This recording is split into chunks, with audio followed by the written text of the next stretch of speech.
voices, but I'm projecting my whole screen, so it's going to have all of our encounters and stat sheets on it. One thing I can do. No metagaming, y'all. Yeah. If I set the extension correctly, though, there is a very cool overlay that will pop up all of the stats in real time from D&D Beyond. Oh, sweet. So, because of this, would you prefer that we actually use the roller, or? Nah, it would help me if you all at least track your stat or your like your health, but the rollers whatever. And really, the health is just to help me get a feel for like, am I about to kill everyone? Mm-hmm. Georgette. So I used the fantasy name generator and was like looking through, and all of a sudden Georgette popped up, and so I'm like, you know what? That's so like it's got all of the random ones with like Z's and X's and stuff, and I'm like, Georgette, let's go with that. Well, that'll be perfect. Y'all hear me fine? I don't know if this mic is as good, so I'm testing it. Yeah, it's actually clearer than the one you were on. Oh, great, good. All right. So, thank you all for coming. First thing at the top of every D&D session, safety tools. Like I mentioned, as far as content, as far as I know, there's nothing like... there's not going to be any particularly more violence or anything than in a normal D&D game. But we are specifically digging into sort of nightmare and phobia territory. If that or anything else makes you uncomfortable, feel free to just let me know. You can shoot me a message. If you're comfortable, you can actually just say like, hey, this is weirding me out. That'll be totally fine. If you need to just like hard stop something, we'll just push pause, reset the scene in a different way, and that'll be totally fine. We want to make sure everyone has fun. We definitely don't want to give anyone trauma or a panic attack, so absolutely chime in. So this is a weird setting. This is quite literally a dreamscape. So with one notable exception, the rest of you are just people who have fallen asleep. And now you're going to have a very weird dream. That's really all of the background you'll need to get up and rolling. Everything else is classic 5th edition. I do use flanking rules, so if you can get on the opposite side of someone, you can get advantage on your attack rolls. Other than that, I think that's everything. That's just for melee attacks, right? Or is it also for ranged? It would. The only reason you need to know for ranged is not that it matters because I'm a bard and we don't have attack rolls. Yeah, one of my friends is using a critical deck, and I'm playing a cleric in that campaign, and I have like no attack rolls, so it just totally doesn't affect me. The one thing to know with ranged attacks is if you're in melee range and you're using a ranged weapon, you have disadvantage. But if you're flanking, you can offset that. So cool. All right. So let's begin. So, each of you has bedded down to sleep in whatever way is your usual fashion. Whether you are an instant sleeper who immediately just sinks into unconsciousness, or you're a fitful sleeper who has to toss and turn for a while, one way or the other, sleep has claimed you. And then suddenly, you're not awake. Awake would be the wrong word. But you are present somewhere else. You find yourself in a clearing in a massive forest. There are 3 of you standing there, and this forest extends far out into the distance. And you can see in 3 directions amazing, fantastical sights. The trees are almost luminous. There's soft glows and these opalescent colors coming off of them. You can see like waterfalls and fantastic creatures fly through the air. There's just an aura of wonder and peace and rest. But in the east, it's very different. The trees there are twisted and gnarled. Instead of being luminous, it actually seems like the trees darken the space around them. You can see a storm gathering in the sky overhead. It seems to be night, but it's lit more than you would expect. So you emerge into this space, and there are 3 of you. Would you all like to... Who would like to describe what their character looks like in this setting?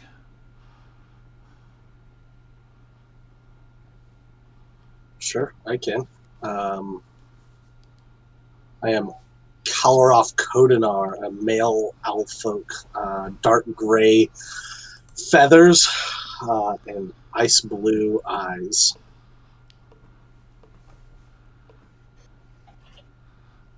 All right.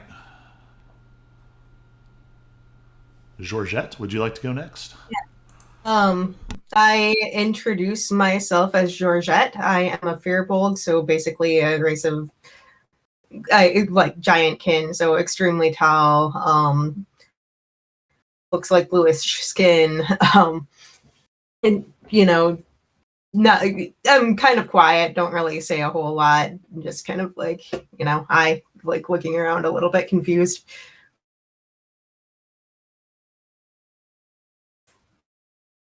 I'll go next. My character's name is Demos Mortem, and you see a human with very jet black hair and kind of chiseled facial features. Very serious. Kind of what do they call it for a guy? It's like asshole resting face kind of thing. All right. And you all see a strange entity ahead of you. It is pacing back and forth, staring worriedly towards this nightmarish, shadowy forest space. It looks like a shimmering silhouette, almost like an abstract drawing of a short person done in like glowing neon lines, and it's sort of muttering to itself in consternation. And it's marching back and forth, and finally it seems to realize you're there, and it turns and it says, "Oh, thank the Weaver you're here. Oh, you're finally here. Okay, I haven't heard from the Guardian in days, and... Whoa, wait, who are you? What are you? We specifically summoned Nightlighters, and you're... Dreamers? No. You have to leave right this very second, without delay. Please go, and thank you." Just kind of look Where at exactly would we go? By the way, I am a lucid dreamer, so I would just be like, I'm asleep. I don't know where would I go? He's got like a neon fist on his forehead, like, "Ugh. You know what? Fine. You can't possibly make it any worse. Though I'm sure you'll surprise me. Look, the Guardian needs help. Something's been attacking him. Now I can't even get a hold of him anymore. Go in there and help him out. Save the sleeper before this gets any worse. But I think you're going to need help." And he points off, and a second ago you would swear that there was nothing in this clearing. It was just sort of gentle grasses, this neon creature, and the 3 of you. And suddenly, there seems to be a large stone sitting off to your left, there's a pillar of soft light seemingly coming from nowhere and shining down on this stone. And protruding from it is an object that is beginning to sort of wiggle back and forth. Do you want to introduce the final member of our party?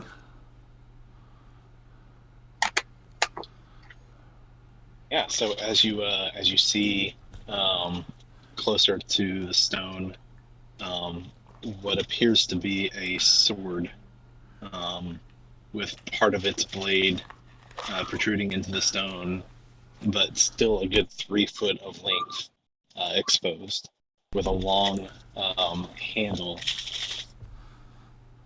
with a gleaming white underneath a black silk wrap.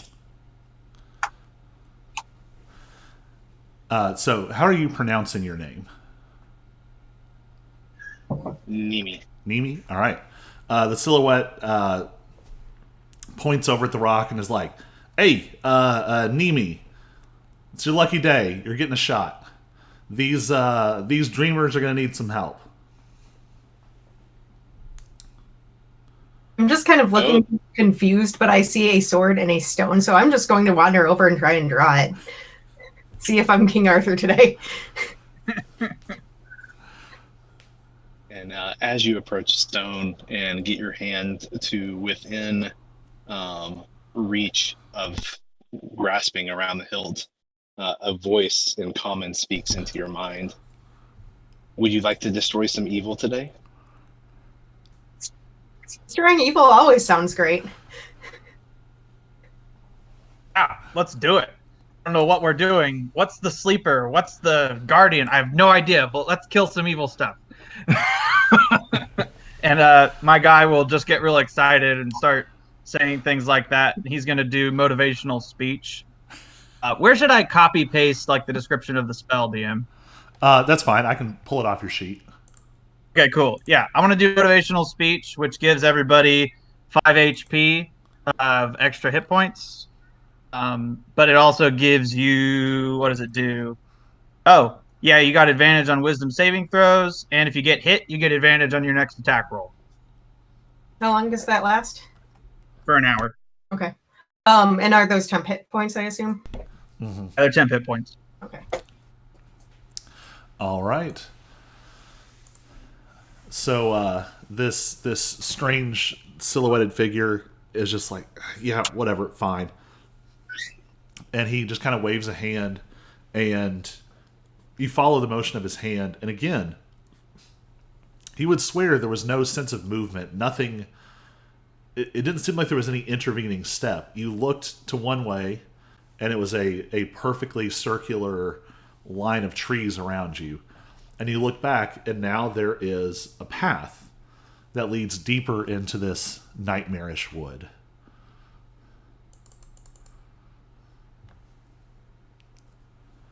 I mean, this checks out for my standard dreams, so, you know. Yeah. That I would be aware that I was dreaming necessarily, but, you know, just... Okay. It seems dark, which means it'll be fun. Let's do it. Yes. Oh, there is evil this way. I'll just like start running in. All right. So you all begin to advance down this dark, ominous clearing through the trees, and it's hard to say how long you've traveled. There's a weird sense of distorted time. You feel like you've been walking for a long way, but then it also feels like you stepped through and a moment later you're somewhere else. And it's actually sort of disorienting. You're walking along, and suddenly there is bright golden light out ahead of you, shining down on this big circular clearing in the trees. And the trees are still dark and sort of twisted, but there's bright, warm, golden sunlight shining down, green grass, and you see pillars. Not in any sort of like normal geometric building arrangement, but they just seem to be scattered haphazardly. Some of them are sort of traditional sizes and shapes. You catch very much sort of the Corinthian, Greek stylings of the pillars. Some look broken and damaged, but some of them are huge, 10, 15, 30 feet tall. And you see over a dozen of them up ahead. What do you want to do?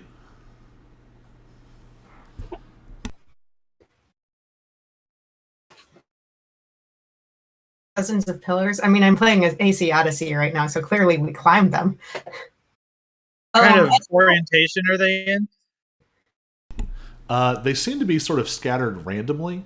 It does seem like there's a couple of places where there are pillars that are more like 10 feet tall where you could get up. The largest pillar is sort of back and to the right, out ahead of you. And I'm going to have everyone make a perception check. Right.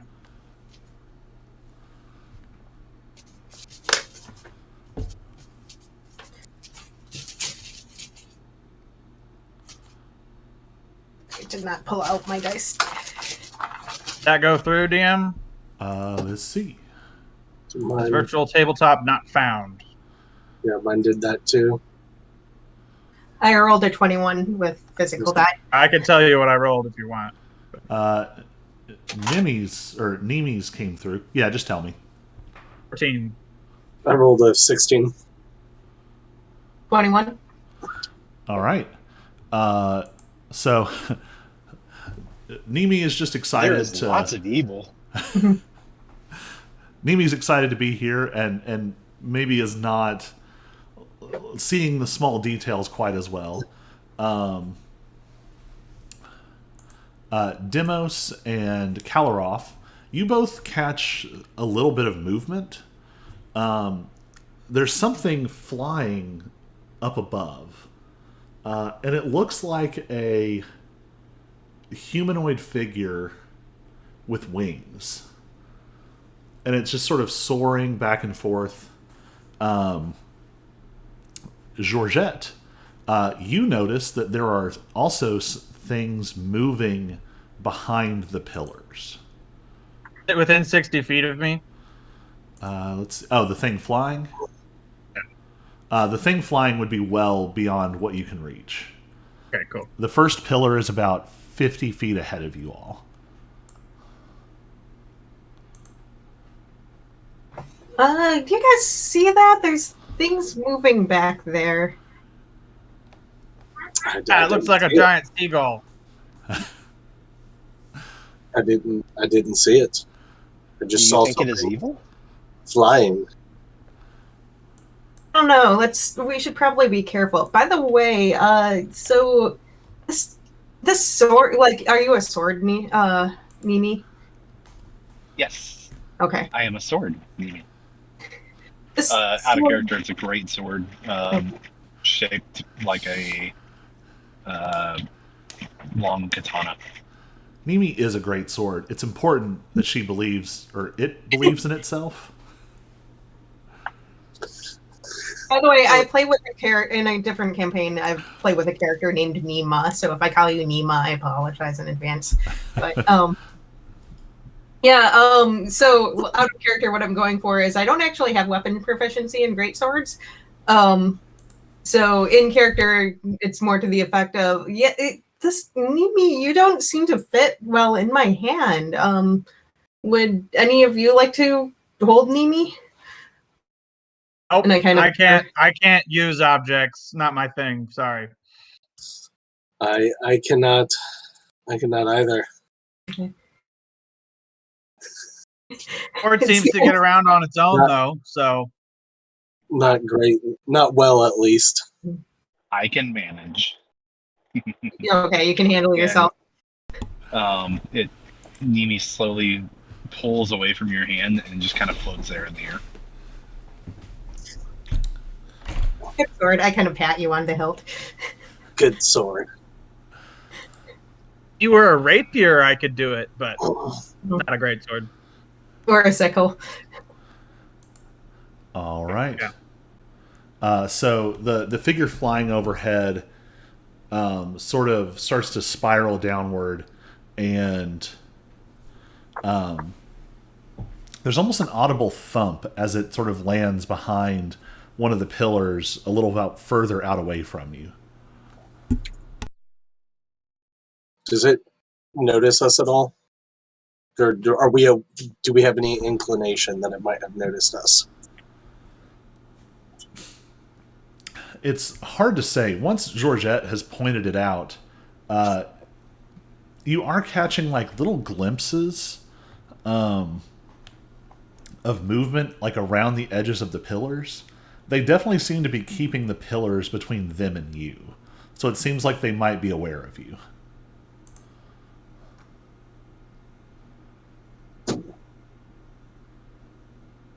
Clearly they are friendly. These would never be nightmare creatures that come and haunt us. As you say this, Within 60 feet of my character? no, they're still... Okay. And you don't have line of sight to any of them now. But you gather that okay. they're back there somewhere. Georgette, as you say this, you actually see one of them start to come towards you. It pokes its head around one of the pillars and starts to walk forward. And make an insight check. Is that just Georgette? Yeah. He's the only one who sees it? Here's what I'll say. Georgette, make the roll with disadvantage, and everyone else make a normal roll. Oh, okay. So we do make an insight check. Okay. Yeah. I mean, I just rolled a nat 2, so we'll see if we'll see if I manage to crit fail on another die. Yeah, no, we're going to go with a 6 with disadvantage. All right. Clearly, go up and say, "Hello, friend. You are very small." I rolled a nat 20. And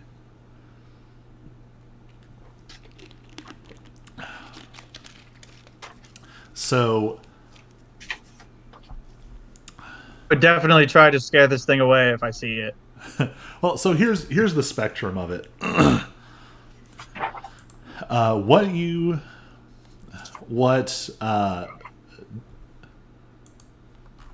What Demos and Georgette see approaching looks like a young man with bronze skin, sort of like curly black hair, like supermodel face, just bright smile, wearing like a cloak, and then like shorts of some kind, something like that. And you can actually see these glorious white, puffy, angelic wings sort of draped around this cloak. And it's walking towards you with this glowing smile, with a hand outstretched towards you in greeting.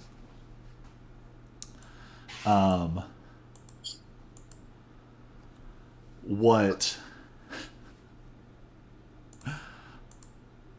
Kalaroff sees is very similar, but some of the details are wrong. It's still this sort of young, what looks like maybe once was a young, handsome man. It looks badly injured. You see scorching. The wings are like ragged and like dented in places, like there was a horrible impact. You see charred, burned edges.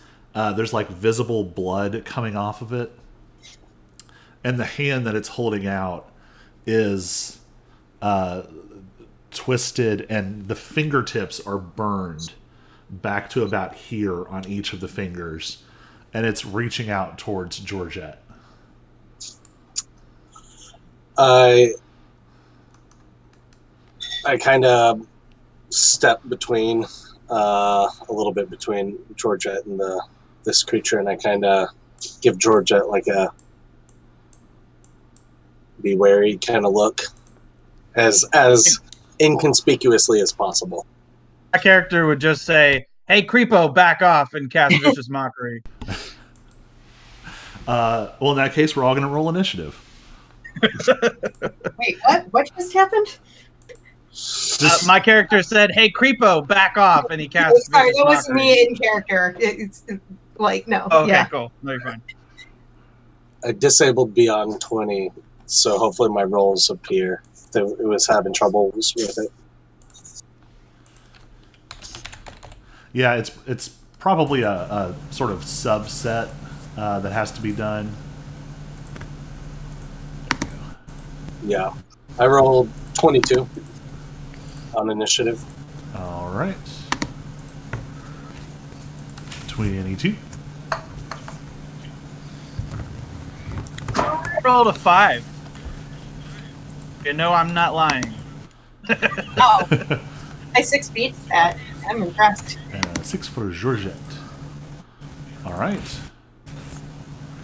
So Kalaroth is first. How far away am I? You are very close to this first one. You sort of got yourself in the way. It's only about 10 feet ahead of you now. Okay. Then I'm going to attack and then also spend a key point to use Flurry of Blows. So that'll give me one armed attack, and then I can use Flurry of Blows and then another unarmed strike. Yep, so that should be 3 attacks. Yes. So first attack is 18, Definitely hits. and the damage is 6. All right. Second attack is 13. 13 hits. And 6 damage. Keep All right. rolling once. Third attack, 18, and I do 8 damage. All And right. that expends one of my key points. Key points is a key? Kai? I don't know. We'll go with key. I'm sure it's one of those things where it's been like badly transliterated and probably doesn't sound anything It's like pronounced chi. No, I don't care. It's KI, so I don't know. that. All right. It's imitating the CHI, right? You know. Yeah. All right. So this will be funny. I don't know that I had thought through how this particular thing would work. So the creature directly in front of Kalaroth is up next, and it is going to reach out a twisted hand and just sort of try and nope it it reaches out this sort of gnarled hand, and you're easily able to just swing to the side.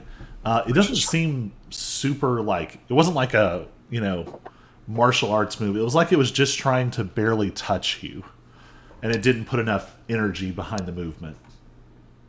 Okay. So something else moves behind another nearby pillar, and it's going to fly straight out. And who would be most amusing? It's going to go for Nimi, who's the closest. So this gnarled, twisted hand reaches out towards Nimi.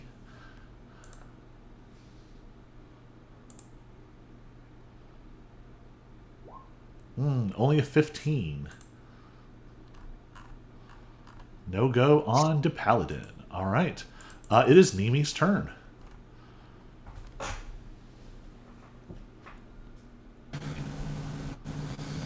All right, and that am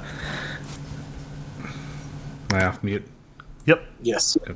All right, the one that just tried to reach out, I will scold it. You must be evil. You must be destroyed, and I will make 2 attack swings at it. And please, DM, if with this race, let me know if I'm doing anything that's wonky. So. right. First one is 18 That'll hit. for 11 damage. How much? 11. 11. All right. And the second one, 8 to hit. 8 will not hit. Okay. So the sword swings itself in the air and takes a good gouge out of one of these creatures. So you all can see as battle begins, Nimi goes from sort of like bobbing sort of gently in the air, and there's almost a sense of like, you can't quite see it, but it's almost like suddenly Nimi is being held by some intangible figure, and it swings and just cleaves, and there's a spray of like blood and feathers, and this creature lets out this inhuman, high-pitched, horrified scream that ends in kind of a gurgle low in the throat. And it is now Georgette's turn. Okay, so we've got 2 of these creatures. 2 that you can see, but you saw earlier that there seemed to be more behind the pillars further back.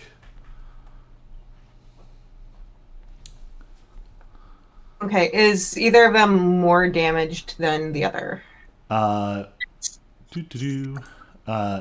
and Kalaroff both took good chunks out. Looks like Kalaroff hit a little bit more.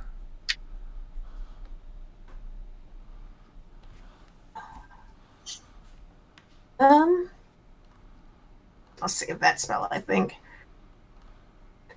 I'm just kind of confused. I don't really know what's going on, so I'm just going to kind of like glower at something and shoot out a thorn whip at the one that's more damaged. So that will be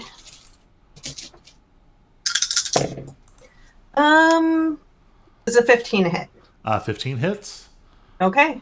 Sadly that's not very good damage. It's only 3 damage. But All right. It is also going to yank it towards you. Up to 10 feet. So, whoops, nope, that would be the other one. So and I just kind of looked at it a bit confused, like, huh, okay. So you, this thorn comes out, and this long line of thorn vine and wraps around the creature and just rips it towards you. All right. It is. Is that a bonus action or an action? I'm really excited to see a lot of there's some homebrew stuff mixed in here between races and subclasses, but it also means that I have to remind myself how these things work. Okay, that's an action. All right. Next up is Demos. Okay, so do I roll for the Vicious Mockery, or do I just choose what I want to do now? You pick a target. Say you're using Vicious Mockery, and I'll roll a saving throw. Well, I did it before, so that's what I'm asking. Is like, should I have done it when we started combat, or what? You'll do it now. Okay, cool. So do I have to choose Vicious Mockery now? Is that no? Basically, you and this creature started trying to do something at the same time. Okay, cool. And now we're really only like 3.5 seconds later. Sure. So can I get both of them? Or first question, did I see the others that we've alluded to that are behind the pillars? Georgette pointed them out, and so you do have an idea that they're out there. Okay. And could I get both of these two in a fairy fire, which would be a 20-foot cube? Easily. There's only 5 feet between them. Okay. Now that Georgette's pulled one in. Cool. And could I do that without getting my teammates in that? Yep, you'll just sort of shoot it off a little bit to the left. Okay. Then I'll do that. I'll do Fairy Fire, which is a dex save of DC 16. All right.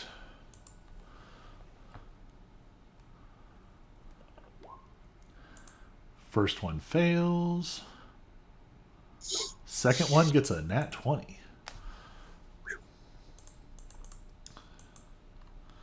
All right, so the one in front of Georgette is now hit with Fairy Fire.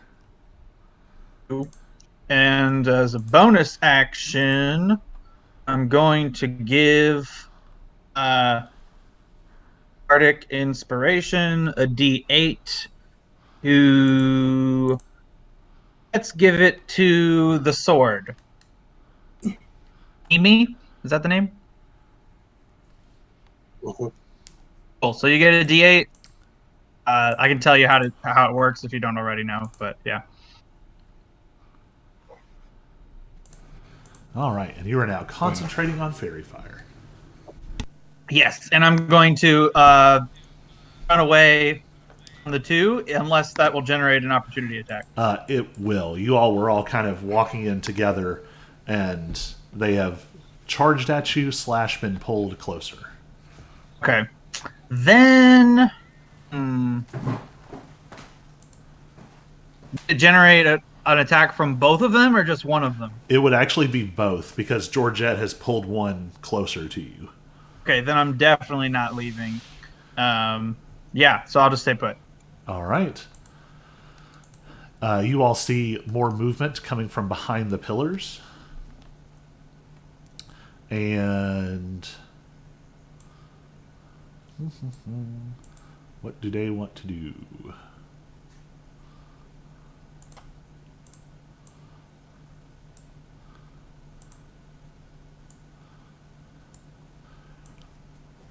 You see movement.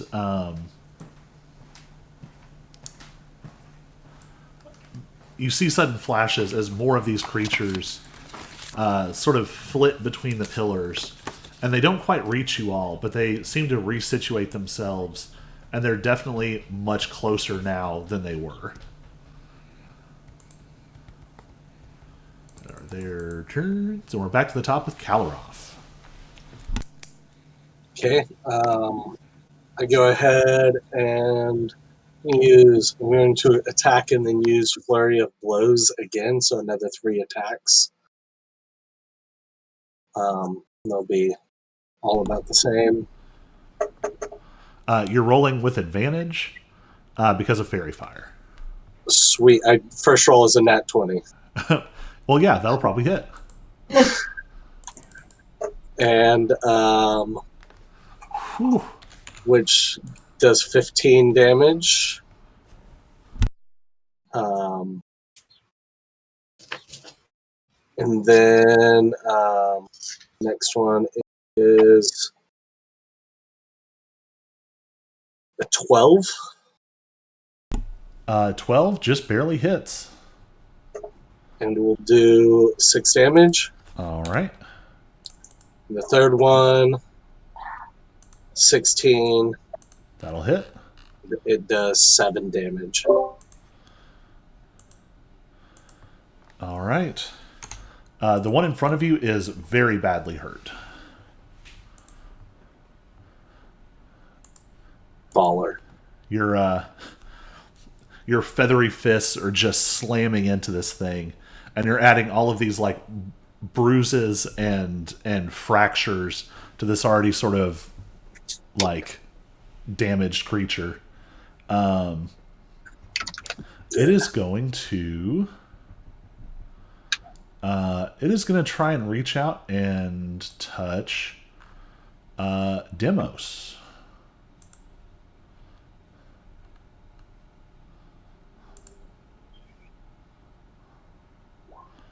Man, it rolls a natural 2 and does not hit. He'll just say, "No harm, no foul." The other one is going to reach out a hand towards Nimi. 23 to hit.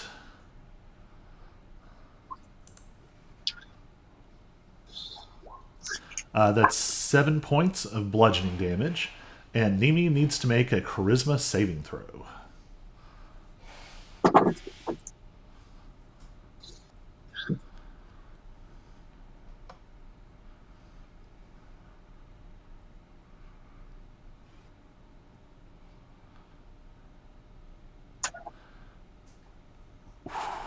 All right. So, Nimi, now you get advantage on your next attack roll because you've taken damage from the motivational speech spell. Just FYI.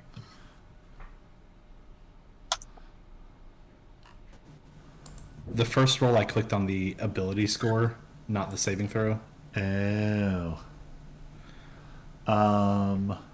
What's your proficiency? I'll +3. Uh, I think. so with your proficiency on the first one, you don't quite catch the saving throw. And then we got bonus to saving throw from something at the beginning. Wisdom saving throws, but I think this was charisma. Oh, okay. Yeah. Yeah. Gotcha. Okay. Nimi, this is a little weird because Nimi is a dream and not a dreamer. And so I don't know that you would ever have experienced this.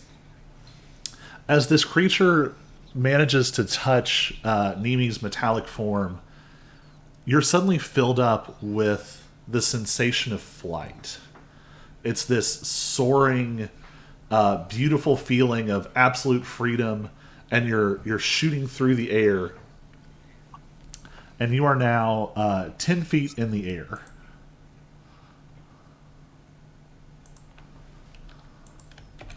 Okay. And I'll put a little marker so I remember. All right. It is now Nimi's turn.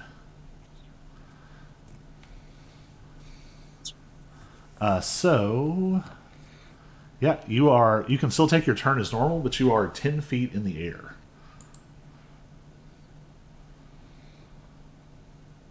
Gotcha. Do I have the ability to go down? You do If not. I try to will myself down, I can't. At the end of your turn, you can repeat the saving throw to see if you can break free. Gotcha. Like an anti-gravity or something. Maybe. So you hear Nimi call out, "What is this evil?" And I'll use this action to do divine sense. All right. Let's see. Divine Sense is Fey, Fiend, Undead, Celestial. Celestial. I would say that some of those traditional categories don't make as much sense here. Okay. But Nimi would be accustomed to this. So almost everything here that isn't a dreamer resonates as dream. It's something that's sort of the intersect of like the closest is probably Fey, but it's sort of its own category. But you can tell that these are specifically creatures of nightmare. And Okay. when you use this ability, you can feel that there are 5 such creatures in this clearing. And then you just have a vague sense of like hundreds of pings further out, sort of around you and ahead of you. This whole area of the forest has just been inundated with nightmare.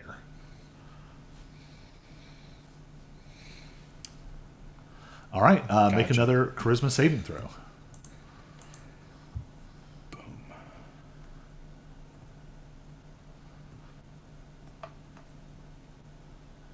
That's better. All right. So you manage to, you're a dream. This is your native environment. You realize you're sort of being subject to another creature's dream essence, and you are able to sort of force your personality, your sense of self against it, and crack through. Let's see.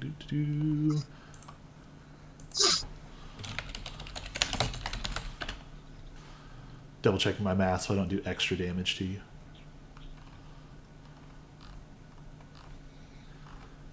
D&D Beyond is only slightly helpful. All right.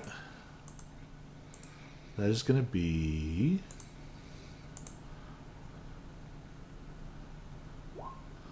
you're going to take 5 points of bludgeoning damage as you clunk back to the ground.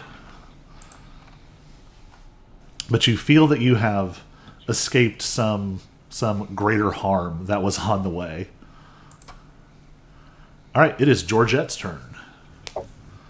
Okay, so we still have the one that's right in front of me, basically, right? Yes. And that one is attacking against it is at advantage because of fairy fire. Yep. Okay. So I'm kind of just like watching and like, oh hey, the sword went really high in the air and just randomly fell, and something seems weird. But this whole thorn whip thing seems to have worked, so I'm going to thorn whip again. So that is going to be a net 17, so 17 plus 8 I'm sure hits, and that'll be 9 damage. All right. So you bring another of these thorn-wrapped vines out, and this time it fully wraps around the creature in front of you. And when you pull back, it just... There's a brief shower of... mostly of, like, dust, with some feathers mixed in, and then the feathers turn to dust before they hit the ground. And there's just nothing left of this creature. It is Demos's turn. Okay. Don't see any of the other bird people approaching. You saw them get behind some of these pillars out ahead of you. You kind of know vaguely where you could go to find one, but you don't have line of sight from where you are. But there is one immediately ahead of you and to the left in melee range. Okay, but I don't know he's there. No, you do. That's the one that just floated near me. Okay. I'm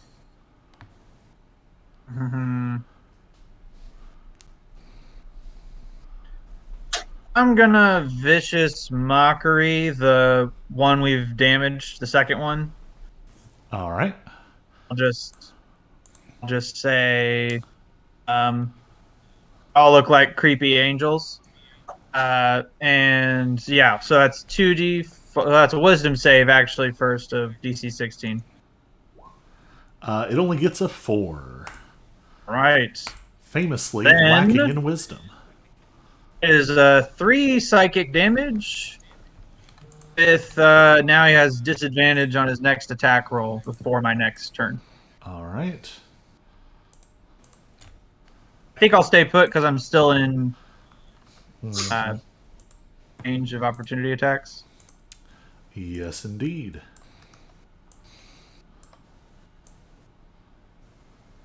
That's my turn. So suddenly, from behind these pillars up ahead, one creature streaks forward, and then another, and then another. One is going to attack Demos.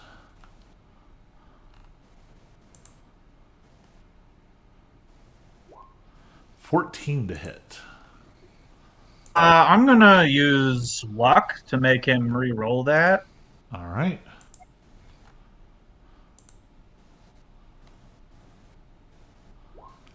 $20 to hit. Right. Okay, well, we'll definitely choose the 14, I guess. All right. That is 10 points of bludgeoning damage. You need to make a charisma saving throw as this hand... It's weird. It's like a gentle touch, but there's a sudden sharp impact that oddly puts the idea of falling in your head.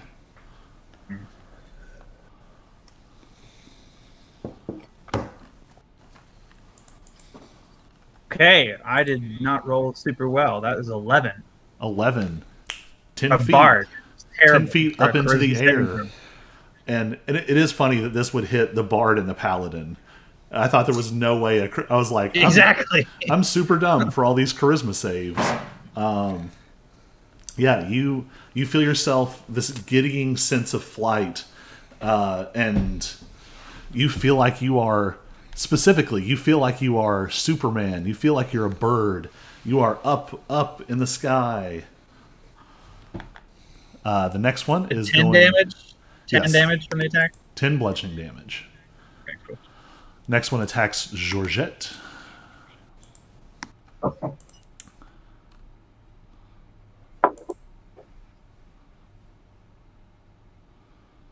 That is a 12 to hit, so I'm assuming that's a no-go. That does not hit. And a natural 1 against Kalaroff. All right, that was all of their turns. We are back up to Kalaroff. So you have now picked up a new creature. Oh, actually, gotta look at that map. You are now flanked. You have one on each side of you. So it would roll with advantage, but still not good enough to hit. Okay. You now have one ahead of you and to the right, and behind you and to the left. Ahead of me to the right and behind me to the left, so kind of. Yeah, they got you in a pincer. And how far away are they each? They're each within melee range. They're 5 feet on each side.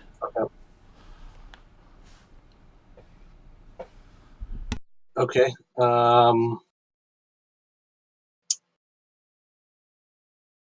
Let's see. Based on my key points, but I'll go ahead and I'll do one more key.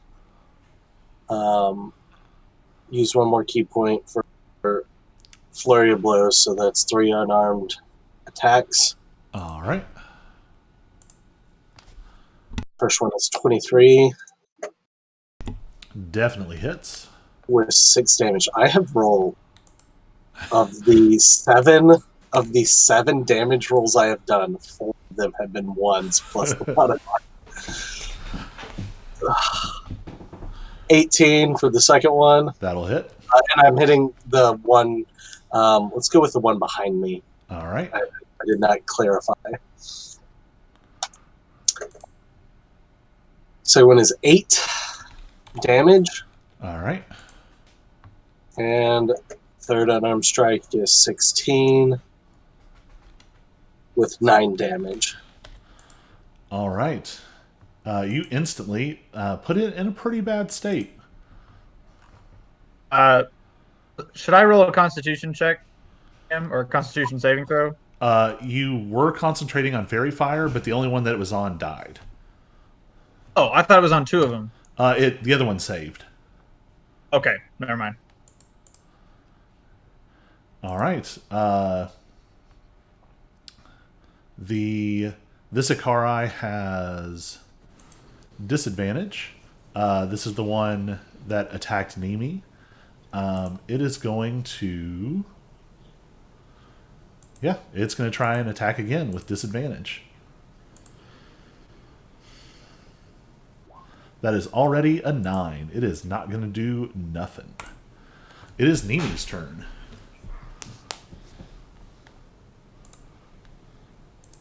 How's that one looking right in front of me? That one, actually not terribly hurt. You took a good chunk out of it, but Georgette, Otherwise it hasn't. Thorn whipped it, but only did a little bit. When she thorn whipped it, did she pull it away from me? Oh, no, then you're the only one who's hit that one. Yeah, because she thorn whipped the other one and killed it. Gotcha. Okay. Then I will go in for 2 strikes. How does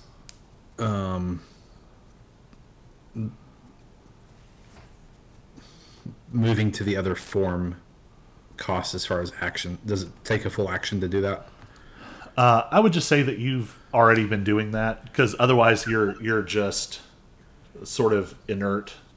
But if aesthetically you would like to go ahead and sort of manifest this whole thing, you're welcome to go ahead and describe that. Okay. So Nimi, when landing from his 10-foot jump or fall, landed into a manifestation of a humanoid form. This form is of a tall human, say 6'3", slender and lean but muscular, wearing a chain shirt and that same sort of black and white wrapping on the hilt appears as kind of like wrapped clothing all around any exposed part that you can see under the chain and other parts of the body. Eyes and skin are a dark silver metallic, and no hair. And I will go in for 2 swings on this fair creature.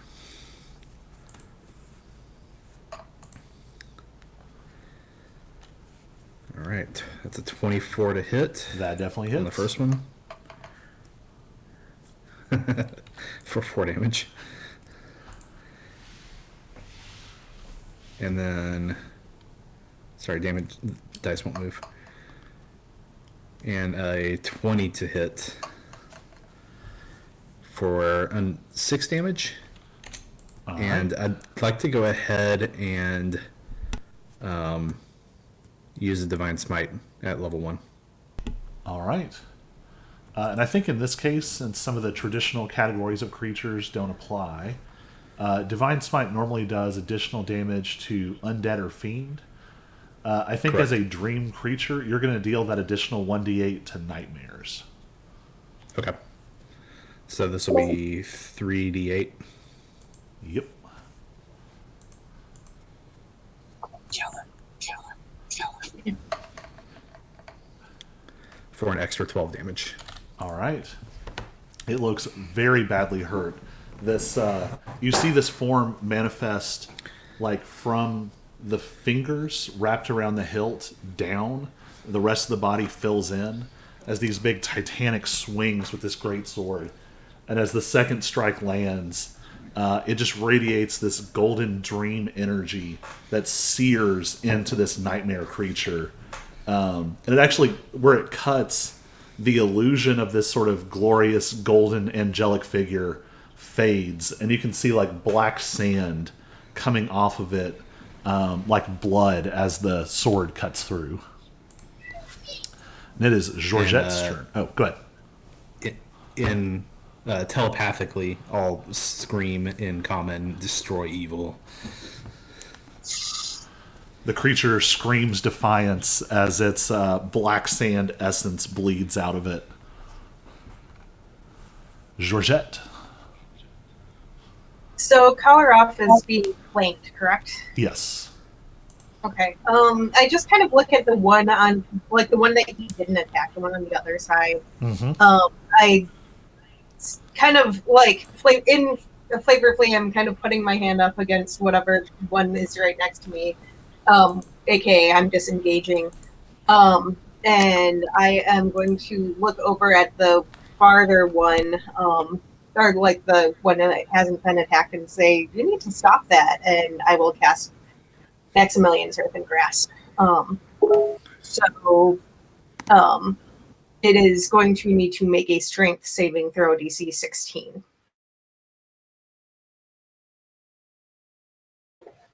And I cannot hear you if you were talking. Oh, yep. I'm still on mute. Just muttering to myself. That's fair. Natural 2. Okay. It is going to take 9 bludgeoning damage, and it is restrained. Spell's duration is 1 minute concentration. So trigger me if I need to make some sort of saving throw for that. All right. Marking concentration. Go with yellow dot. And he wanted to hit the one that he hasn't hit yet? Correct. All right. So basically this massive earthen hand just kind of reaches out and holds on to that one. So I don't know if that technically breaks the because he's restrained. I don't know if that technically breaks the flank or not. But that was what I was going for. And I just also kind of look at this giant earthen hand and I'm like, huh. Like. And I'm actually going to say, it is actually going to take 18 damage from that. I accept. It does. The feeling of the earth sort of wrapping around it. You can actually all feel there's like a spasm of fear that warps the air around this creature as its own fear leaks out of it as it is suddenly earthbound. And we are up to Demos, who I believe is still floating. Yes. So does that just affects my movement? It doesn't affect attacking or anything, right? Right. And I think my character is fine with floating, honestly, because it keeps him away from melee crap. So I don't think he's gonna. So he can. Does he have to use his action to do the saving throw, or is that just like a freebie, or what? It's free. He'll just repeat it at the end of his turn. Okay, cool. So can I get how many of them could I get in another fairy fire? You could easily get 3. All right, we're gonna do that. All right. If I can avoid my Patriots. Yep, no issue there. First one succeeds. Yeah, deck save 16. Not even kidding. A 19 and then a 20.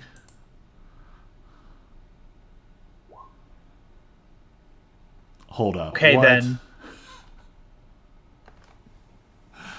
You'll be able to go back and see this on the stream. They rolled. No, I believe you. They rolled I 19, 20, 19.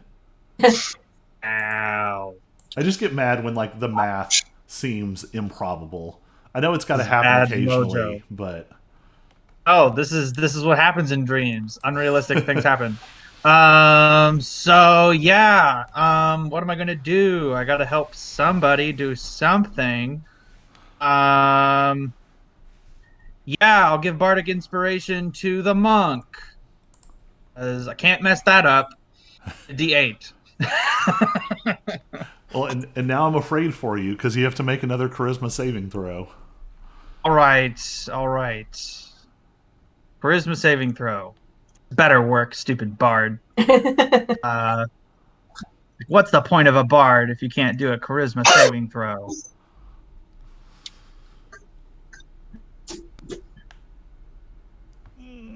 Oh my! I rolled a 1. Wow. I rolled a 1. Can I do luck to re-roll that? Actually, no, it doesn't matter because it's just floating. It doesn't hurt me, so I don't care. Unless it goes up to another 10 feet and it's extra chance of you inevitably fall. I suppose if I inevitably fall. Should I re-roll it? Should I not re-roll it? I don't think I'm gonna re-roll it. You all just have to catch me. It's fine.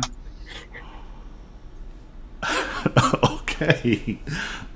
You are just completely Not using luck. Not using another luck on this. Sorry. You are completely enraptured in this sense of flight. And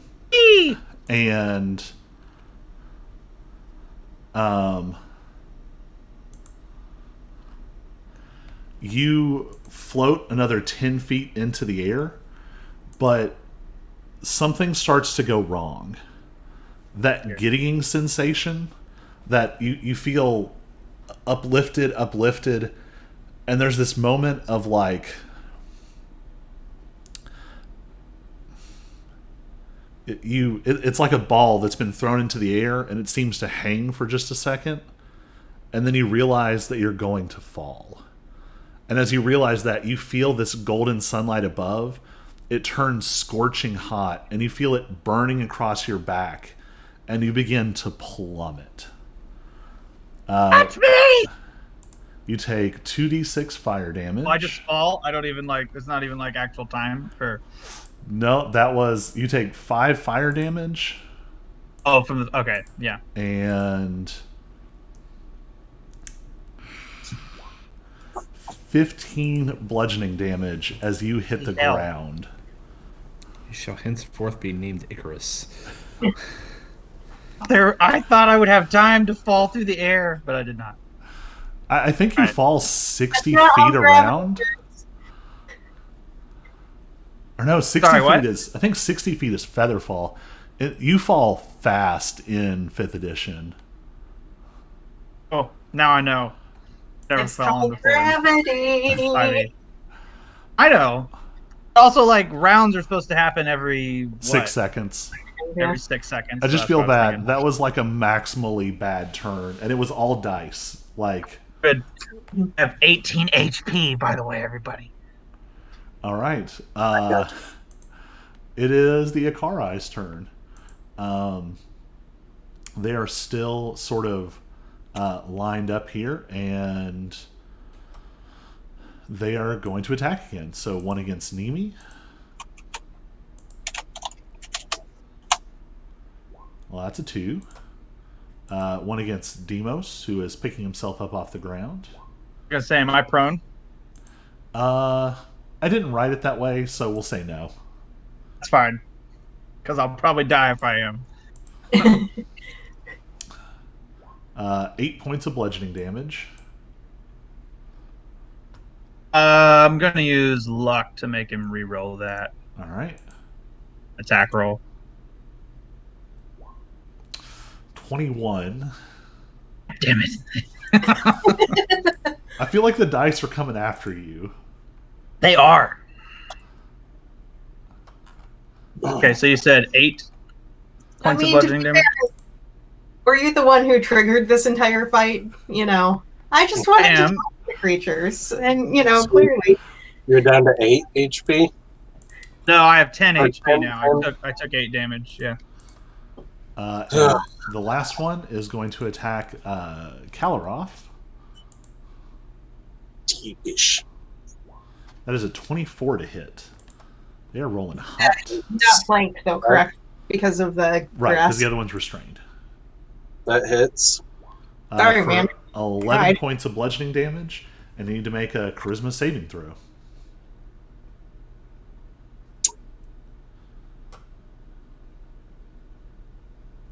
I roll a 10.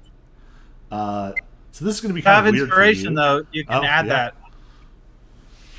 Oh, and Bardic Inspiration, yeah. So I'm going to So you can do a D8. do a D8. Roll well. I 3. think Nimi has one too. 13 total. 13 actually gets you there. In this dreaming state, you have wings. You're a flyer. You don't need to dream about flying. You already fly. Like, you control the dream of flight. All right, and it is your turn. Okay, I'm going to spend a key point, and I am going to use Flurry of Blows. However, I also, instead of 3 attacks, I'm going to use 2, and I also get to heal my third. All right. And I will heal Demas. So do my attacks first. First one will go behind me. The guy who's been mostly wounded by me. All right. And that's a 10. Actually, you're flanking that one with Demos. So roll with advantage. Very threatening on the ground. That's a 19. 27 with modifier. 27 would hit twice. So I get to roll twice. 6. Do I get a hit twice? No. Dang. 6 points of damage because, of course, I rolled a 1 plus modifier. And then I will do my... where's my healing action? Hand of Healing. So I have to touch him, so I should be able to make that distance. And I get to do 1d6 plus 3. Which is 7 points of HP. All Good to right. me. That HP, yes, sir. All right, cool. Thank you. Bring you back from the brink of death. At 17 now. The very badly damaged one in front of Nimi is going to take a swing. Oh, sorry, I should have asked. That was action, bonus action. Do you want to move? I did my action. I did both my attacks, and my bonus action of the healing. And so I had to move to Demas to touch because it was a hand of healing. So I guess I can move like 20 feet away. So sure, I will move about 20 feet away to get myself away from being flanked. All right.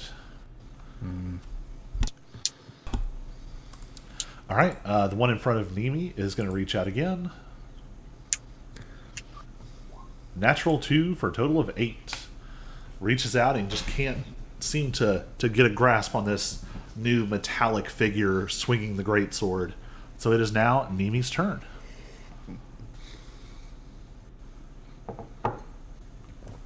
Excellent. I am going to bring the greatsword down on him once more. All right.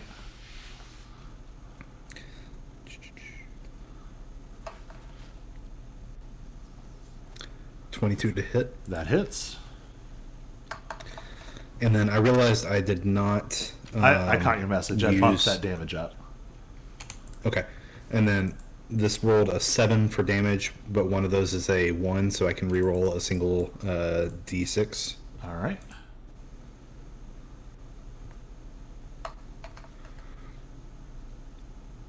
So +3.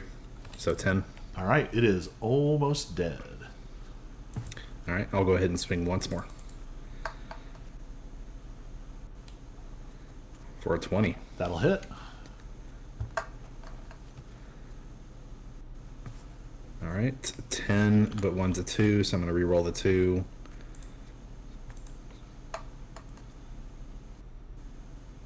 Also 11 damage that time. All right.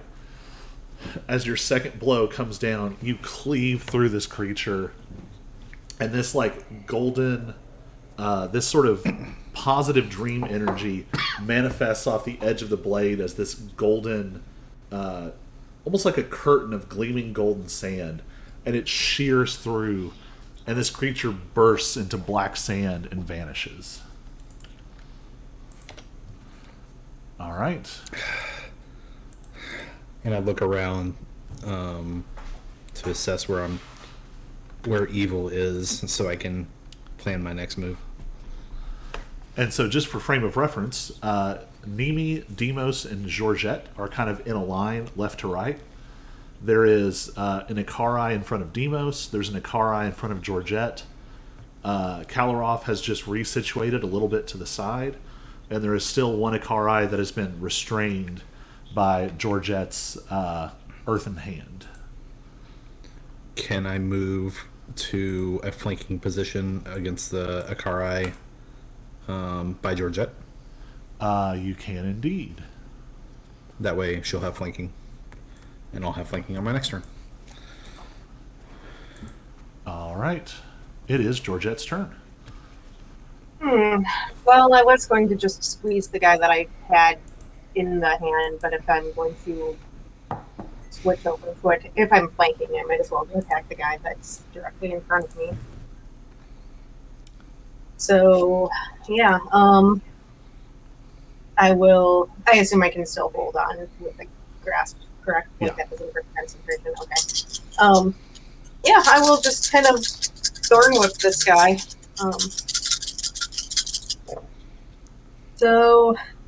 Both dice are rolled 10, so that is going to be an 18 to hit, 18 definitely hits.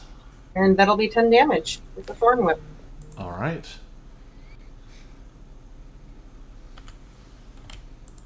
You tear a great big chunk out of it. It is pretty hurt. All right. Anything else you want to do? I don't think so. It's a full action to squeeze again, so it can make a strength saving throw to break free. All right. Demos, it is your turn.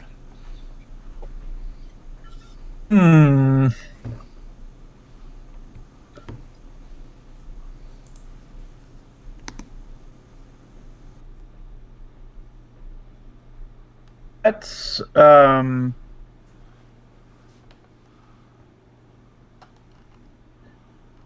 Any of them? So how many of them are there total right now? There are 3 remaining. One is badly hurt. One is restrained. And the other one's not hurt at all? It has nope. It has not been hurt at all. Okay. And is the one that's not hurt, is he in range of anybody in terms of opportunity attack if he were to like move? He is in range of everyone except Kalaroth, actually. Um.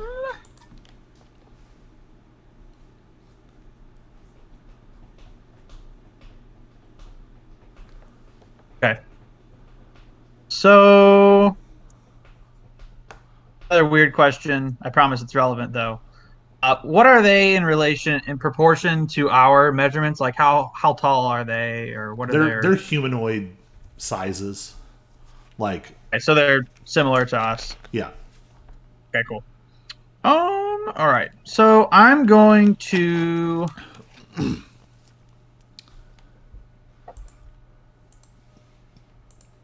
so first I'm going to cast Healing Word on myself, second level, because I don't want to die. Um, so that is d4 plus 4. All right. 12. Yay. That's like optimal. The best roll I've had all night.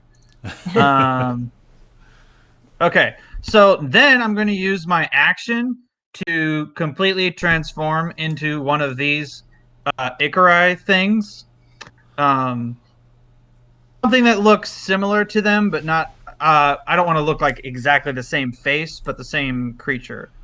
And then I'm just going to say, "Don't hurt me, bro." Um, and just make it. I want to try and make it seem like I was one of them all along, and I can do whatever roles you want me to do if I need to like try and persuade them or something.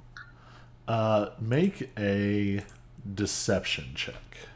Sure. Another thing a bard is supposed to be good at. Okay.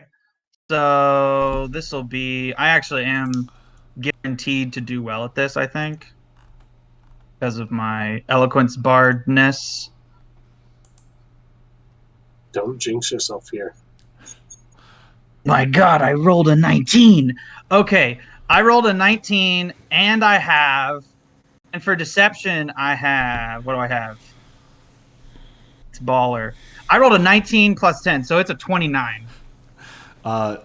You're not sure exactly the effect, but you have definitely confused the two next to you. Good.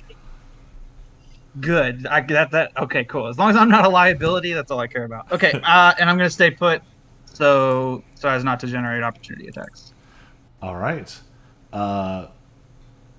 So one is still restrained. He's going to make another strength saving throw to try and get out. He succeeds. That's a 22. But that uses his action. So he is going to stay where he is. The other two, one is going to attack Nimi, and one is going to attack Georgette.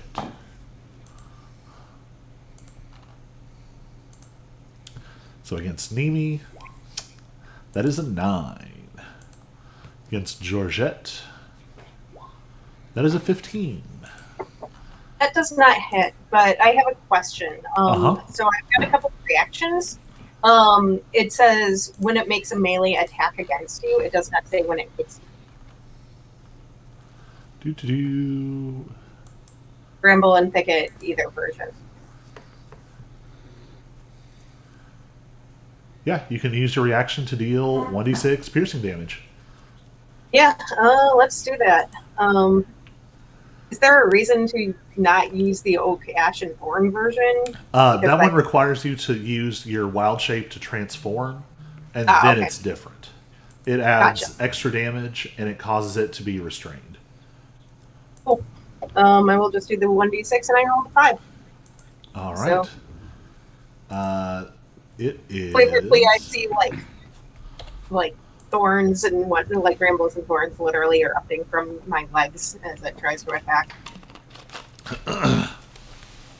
In another sort of weird bit of dream logic, you see its hand reach out, and you would swear that Georgette, it had just been empty air around her. But as it reaches out, suddenly its hand is caught in this hedge of thorns that seems to have been around her this whole time. As it pulls its hand out, black sand bleeds off, and it screams out. Let's see, and everyone missed, so we are back up to Kalaroth. Sweet. If I can get my super slow. Okay, I will. So I'm a little off. Which one appears to be more damaged? There's one between Nimi and Georgette that is right on the brink of death. Okay. I'm just gonna go and I'll just do just do an unarmed strike.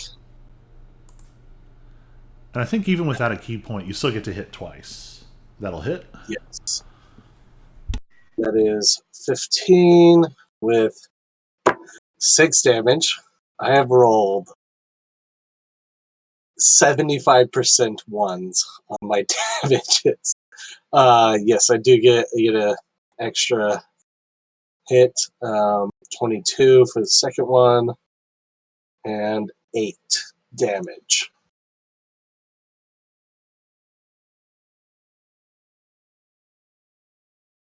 You're muted again. Your feathery claw just punches through this thing, and you actually like push the sand out ahead of your fist as you can like see the shape of it distort and come apart. Now there are only 2 left. Next 2 in the initiative are dead. It is Nimi's turn.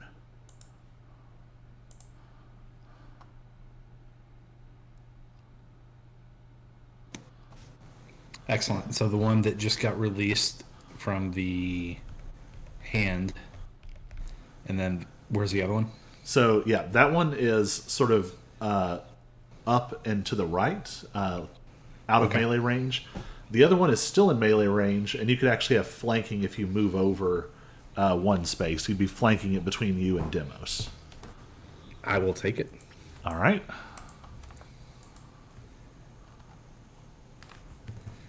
And as I go to swing in, I say destroy evil again, and swing in the greatsword. So with advantage, you said. Yep. All right, 22 to hit on the first strike. That hits. Plus 13 damage. Nice. Take a great big chunk out of it. And then 24 to hit. Also hits. Let me roll just in case I get a crit.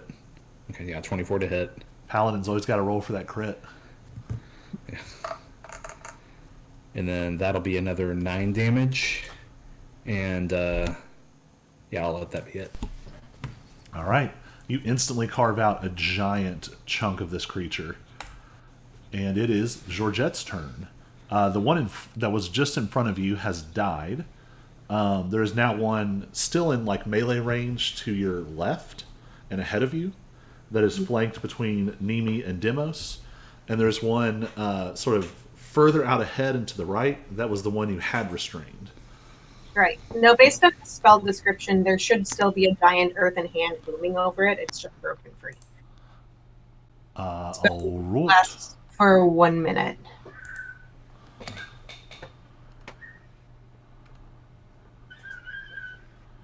Oh, yeah. Yes, indeed. So I am going to try and grasp it again. So it needs to make its strength check again. And I kind of say, I told you to stay put. It gets a 17 on that save. Okay. It does. It still takes half damage, which unfortunately I only rolled a 4, so 2. All right. It is going to take 8, though. And it's not like speaking a language you understand, but you get a definite sense of, oh no, not again! All right. Anything else? That was my action. I know not moving is boring. Nobody's like floating, so I don't need to like jump up and try and catch them or anything. So, no, I think that's good for me. All right. Demos, you're up. Your attack. Okay, so they have seemingly left me alone. Mm-hmm. I have a feeling if I were to attack them, then the gig is up. So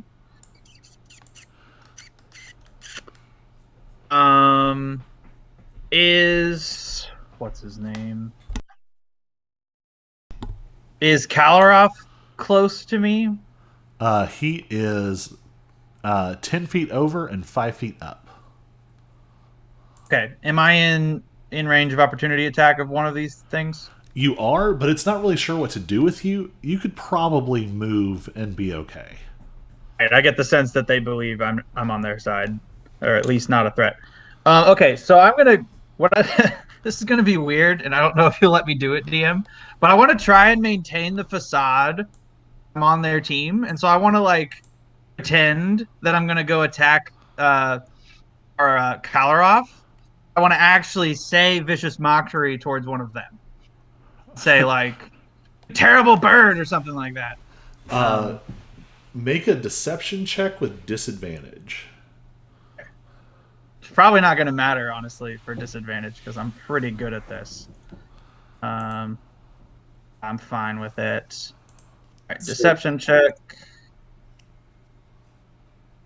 Disadvantage.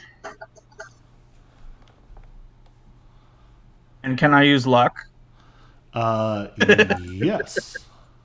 Okay, I'm going to use Oh luck my because I rolled gosh. one of them was a 1. One of them was a 1. Okay. That is a total of 23. You successfully pull it off. Sweet. And they're going to make a wisdom saving throw.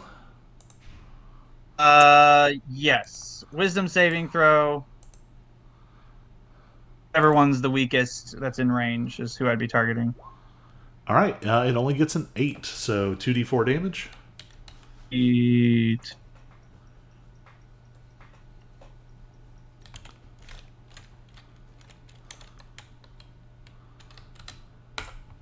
All right, that is 4 plus nothing. So yeah, it's just 4 damage and disadvantage on their next attack. And I guess you just see this really lame rapier thrust that's obviously going to miss Kalaroff.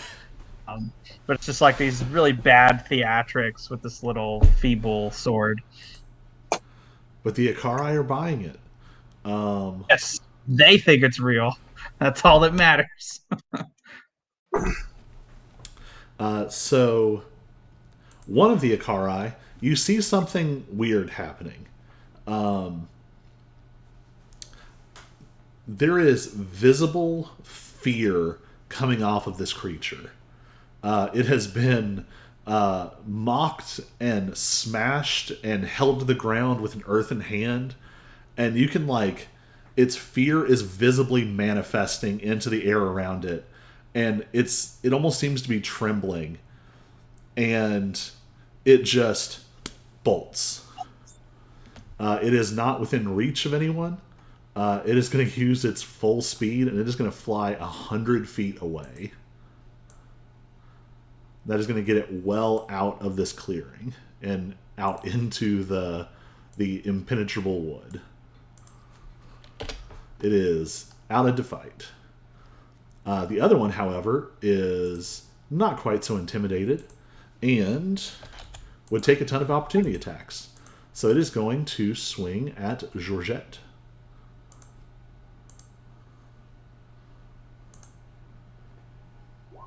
Demos is just like, "I'll just leaving me." 20 to hit against Georgette.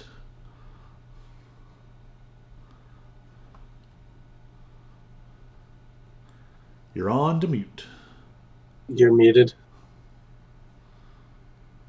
Sorry. Yeah, 20 definitely hits, and I have a reaction for it. So, yeah, the same, like, well, brambles and thorns comes up and does 4 damage. All right. It's going to do 12 points of bludgeoning damage, and you're going to need to make a charisma saving throw. Hold on, I need to do math. Okay. And this will be fun.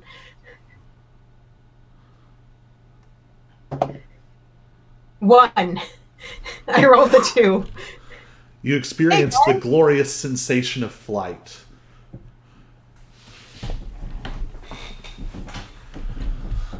All right. It is back up to Kalaroff. Woot woot. Trying to decide if I want to my real die, my IRL die. You can fire real dice, so you know I highly recommend it.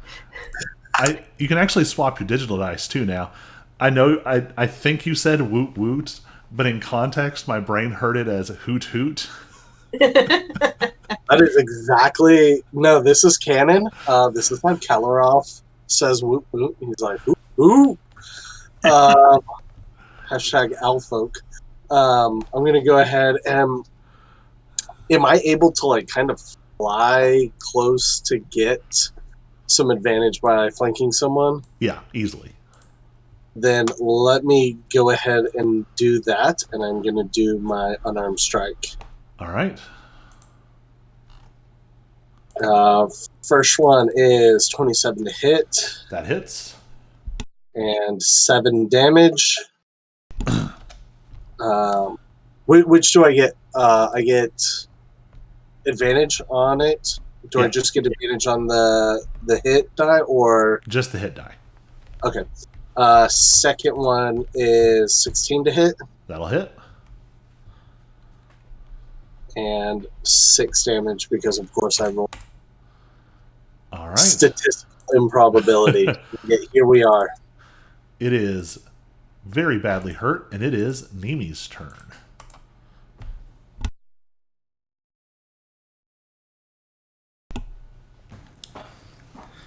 Excellent.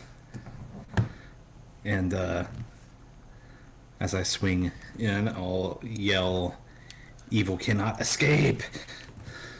And take a swing. Advantage? Yes. Still? Okay. All right. That'll hit. 24 to hit.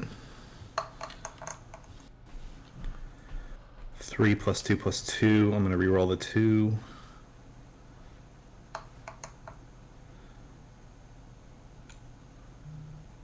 So 9 total?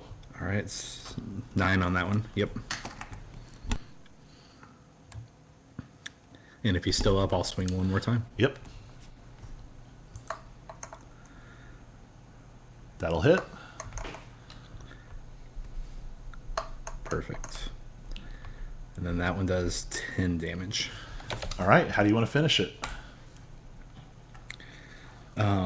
Just like the others, as I cleave it in half, and the creature dissipates into its sand. The edge of the blade is preceded by this line of light, breaking its dream.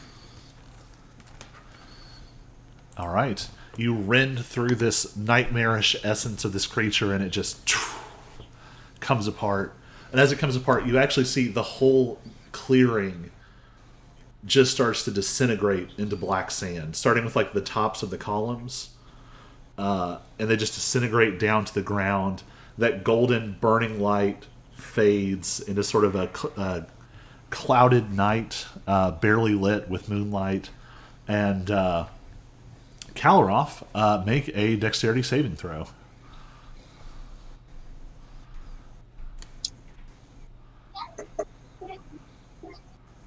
Well,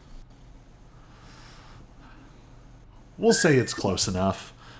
You manage to Close enough. I'll take it. you manage to assist just a little bit as Georgette suddenly drops from the levitation effect and comes careening towards the ground. Oh no. So you're both. It's an awkward landing, but you do survive. No damage. Nice.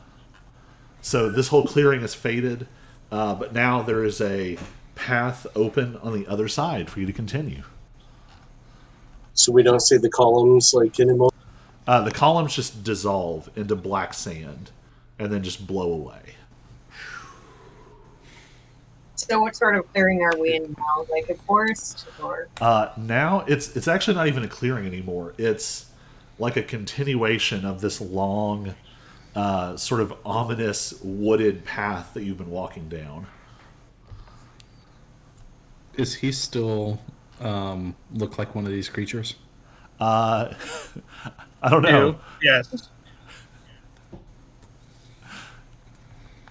I think it stays that way until I use my action to transform into something else.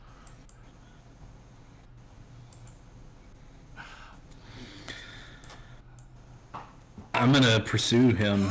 On your team, man, don't hurt me. I'll say that. I'll definitely say that if you come rushing at me. It's me. It's Demos.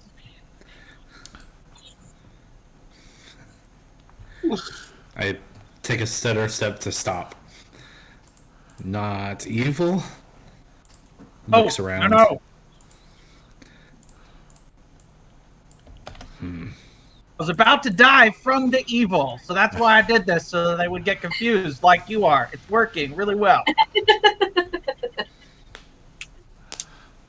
Made confused. So Not it's- evil. Yeah, I kind of Just turn like away hand and him mutter the to hilt myself. of my rapier in an act of submission. Is Mimi back fully in sword form, or is Mimi still in person form? Humanoid form at this point. I kind of walk over and I But kind of like it's okay. Not everything is evil, you know. Some things just fly too close to the sun. Sorry. All right. We We'll find more are evil this way in just a minute. for the sake of time, we're going to montage a little bit. So I'll go ahead and have you all take a short rest as you're sort of walking along. Yeah, that. I probably should have dropped one of those. I tuned this fight for 5 people. So it was a little more brutal than it would have been. And so we'll sort of montage this along. You all pass Do we get a through. reset HP? I'm sorry. So if you hit short rest, it'll have you spend as many hit dice as you want to. And you'll regain that much health. Well, and I will do the Song of Rest thing that bards can do, so you should get 1 extra hit die of whatever your hit die is. Cool. And so you all can continue along this dark and horrible path. And it becomes only more deeply nightmarish as you continue. You pass through a much larger area that seems to be a bunch of like squat wooden structures at the edge of actually a very beautiful lake. But something pursues you across the length of the camp. Some looming figure that seems to walk slowly but always be close behind. But with some haste, you all manage to pass by without having to fight the creature. You find another clearing that is more vertical, almost like a column straight up, and it's strewn with spider webs. Every bit of it forming layer after layer, and you have to fight your way through hordes of not so much spiders, but the very fear of spiders itself. These sort of nebulous, shadowy creatures that are just all legs and eyes and fangs. At the top, you find a giant spider, and it's able to slip from one place to another, and it appears behind you and attacks. And ragged and breathing heavily, and maybe a little bit poisoned, you all manage to survive. Down another long length of forest, you're chased by baying hounds. Just deep, horrendous barks that shake your chest as these phantasmic hounds of every shape, but all dark and slavering and full of fangs. They chase you down this corridor, and you just barely escape into the next clearing. And after nightmare after nightmare after nightmare, you find yourself in a large open space. This area is more abstract than the others. The appearance of forest has faded. You now seem to just be on a large, blank, empty space over... It's a void that would be starry, except there seem to be dark clouds rolling through it, blocking any light. Something massive is slumbering on the ground ahead of you. It's about 70 feet away, and it looks like a giant beast. And it's laying on its side and breathing heavily. And you can see that the storm is sort of rolling off of its body, and there's a long, jagged gash along its side that's just bleeding black sand. What do you want to do? Well, do you all want to try talking this time? Yeah, I'm good with talking, trying to talk. Mimi will allow it. I mean, it could Not just be. evil, Nimi. We don't know if it's evil, Nimi. And I'll actually say this. Nimi, make a history check.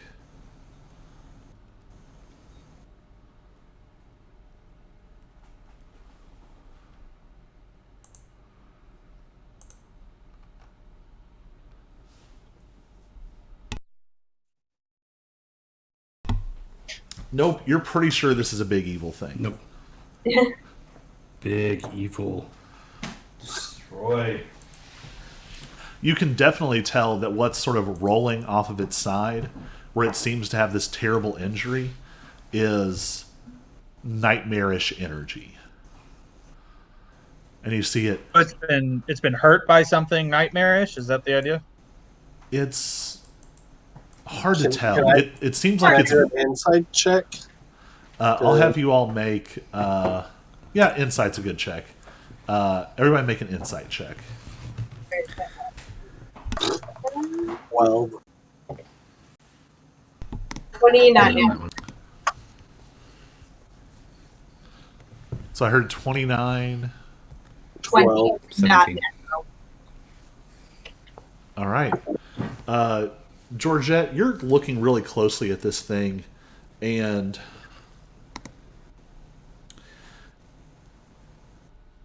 you wouldn't normally know this per se, but in this weird dreamscape, the knowledge is just there in your head. This is a wounded animal.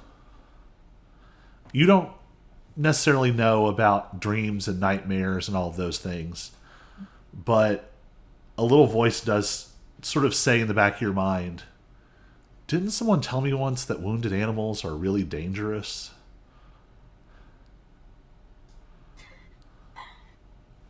Look, I think it's just, and I'm turning to Mimi especially, like, I think it's just wounded. I think, like, you know, we might have to subdue it, but if we heal it, like, it's probably extra dangerous, but if we heal it, we might be able to calm it down and make it not evil.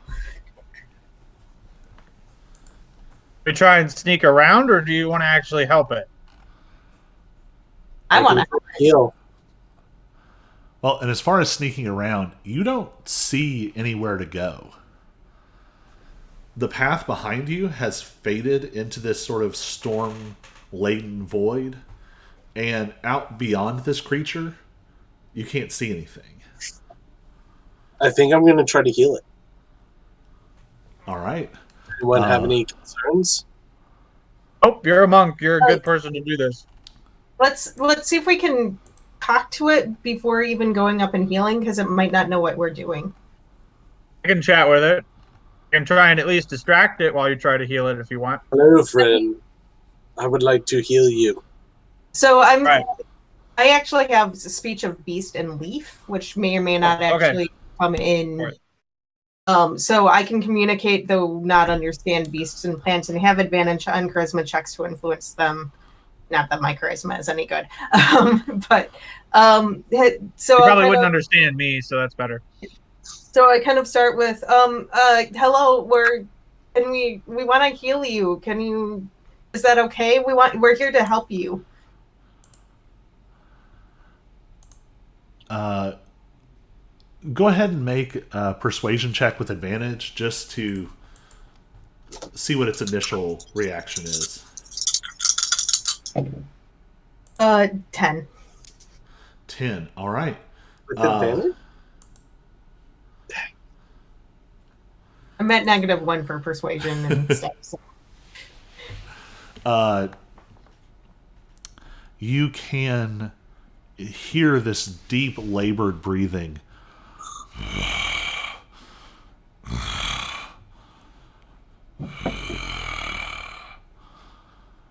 And these eyes that are almost as big as you turn. And the eyes are luminous. There's a purple-white, blue-white light shining out of the eyes, but the eyes are clouded through with streaks of black. I kind of do like what you do with a dog, like, hand out like this so that it can sniff. Oh, friend, like very slowly approaching it. Just to reiterate the size difference. Oh, I know. I fully realize this. And I'm very, I figure I'm probably even, as I'm very slowly approaching, I'm not anywhere near where it would actually be able to put out its head and sniff my hand.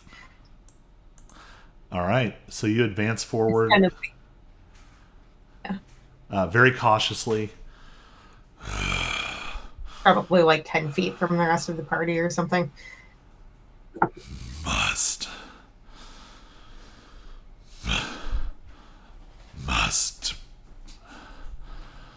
protect.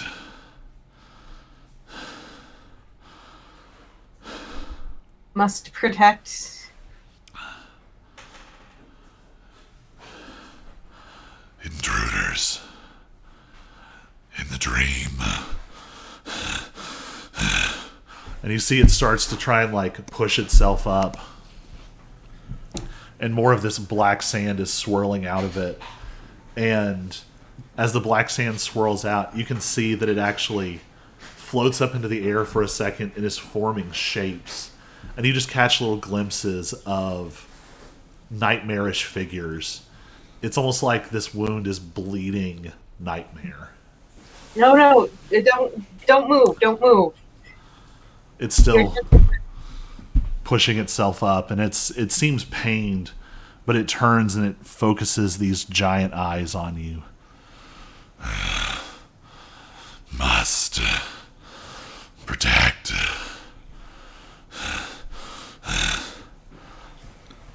Make another persuasion check. Can inspire you this time. So add a D8 to it.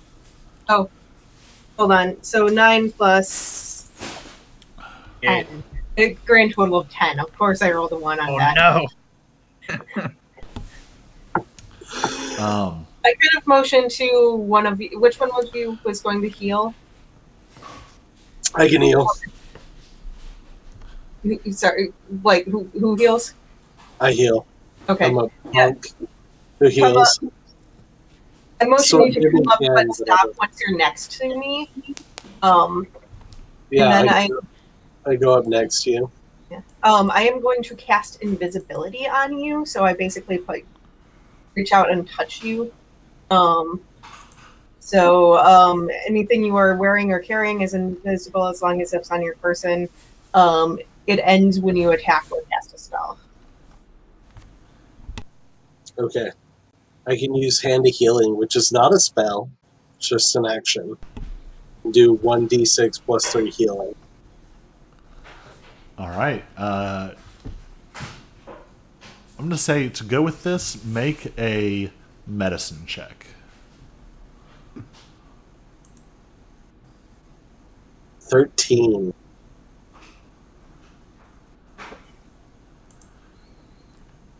As you try and pour healing energy into this creature, you see some of it.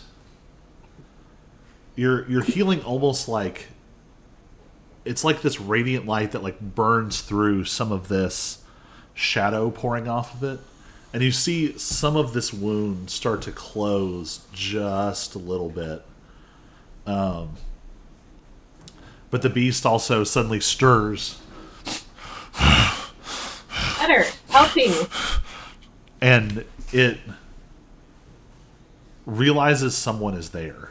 And it lets out this horrible roar that shakes the space around you. All of you can feel like the ground under you is shaking and moving. And I'm going to have everybody roll for initiative. So did I expend a key point doing that? Yes, but it will have benefit for you. Okay, so I expended it. Do I still need to roll to see how much I healed? Yeah, go ahead. 4, because if I roll a d6, I get a 1. It's the roll of the game. So it's 1d6 plus 3. All right, and what is Georgette's initiative? 17. 17. All right. 2 initiative. And Georgette, you are at the top. Okay. I got a 13, DM. Oh yeah, I put it in out of the roller. Okay, cool. Slight backtrack in case you're looking at spell slots. If I didn't realize I had invisibility at second and third, I thought it was just third, so I took a second level spell slot instead for it. In case you happen to see that. So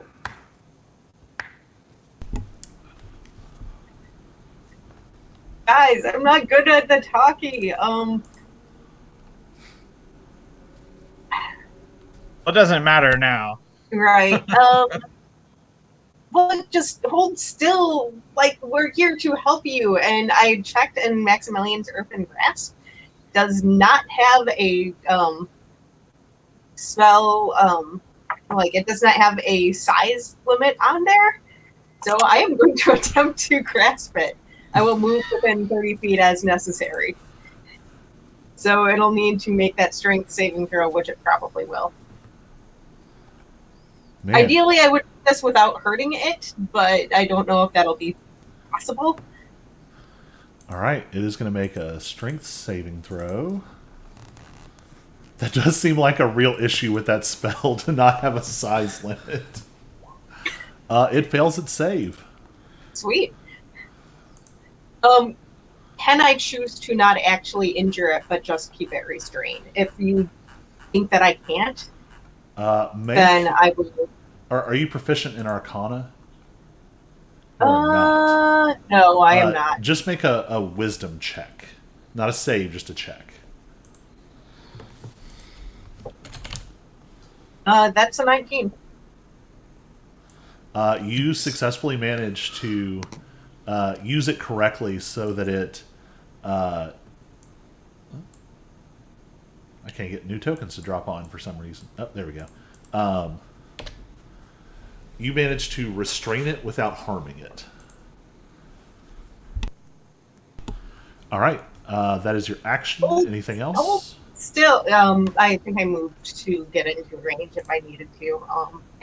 I don't think I have any or any free, whatever the bonus actions. Is the term. Ooh. Just to specify, I do have one. I guess you could put it on the front corner. I put the grasp on the back corner, but you could presumably do it from over here. Yeah. There's this ludicrous image of this like humanoid-sized hand. Like it's about the size of a person, but it is holding a creature like It's probably. I think it's probably more flavorfully holding on to like one of its legs. yes, but even then, it's almost like it's not even like holding all the way around an ankle. That's how big this creature is. It's dream logic, man. That's how these things work. All right, it is.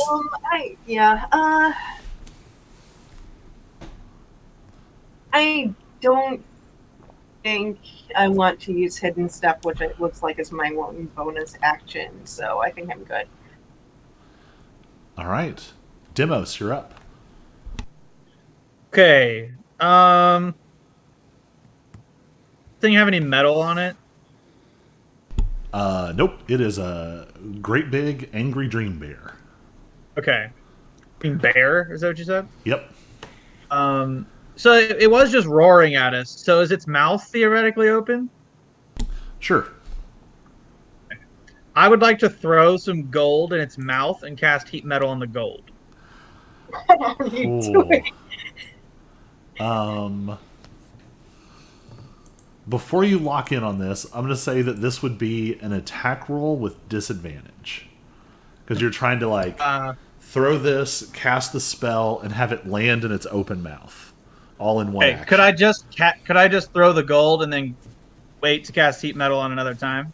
If it goes into its mouth, you're not going to have line of sight. Okay, that's fair enough.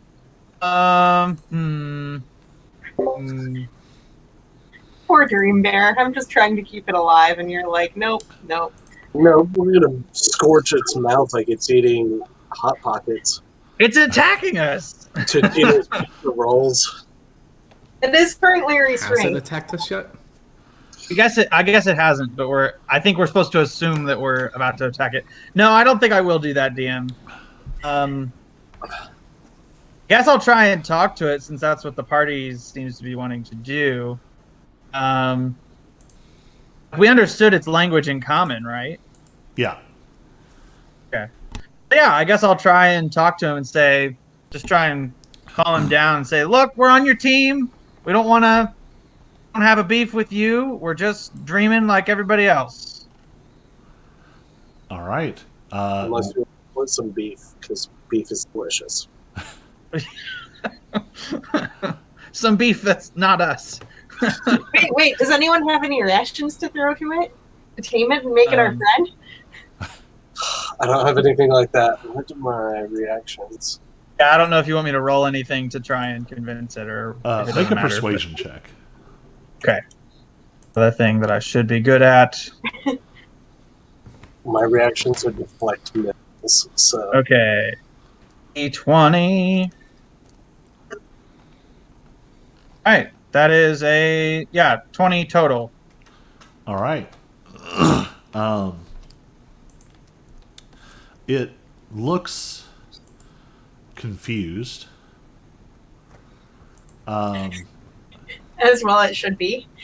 Being grasped by a giant earthen hand. And Everybody make an Arcana check. Alright. And I'll use my movement just to spread out from the group. I don't want to be lumped together with people. Arcana check. Not good at these. 15 for me.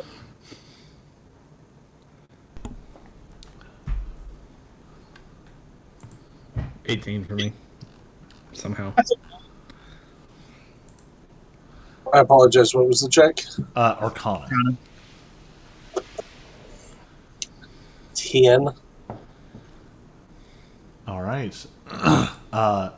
Nimi, you've got a little more familiarity with this world than the others. This creature is definitely cursed. It is hurt. You don't know that it's necessarily like antagonistic of its own volition, but you're also not sure that you can. You're not sure that you can talk enough to overcome whatever this magical curse is.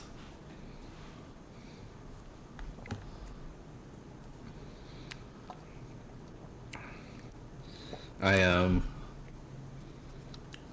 relay that information telepathically with the group, not speaking out loud, that it is a dream, or born of a dream, like me, but it is corrupt. I cannot fix it. And at the end of Demos's turn, the giant bear mutters to itself, "No, no, no." And then it looks at Demos and says, "Sleep." And you need to make a wisdom saving throw. Okay. I'm not good at these. That's an 8. You are unconscious until the end of your next turn. Okey doke. It is the creature's turn now. It is restrained.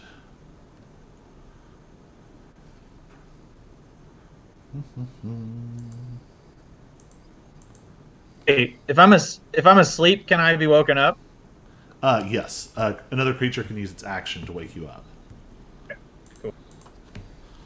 I thought you all have to do that. Just wanted to clarify.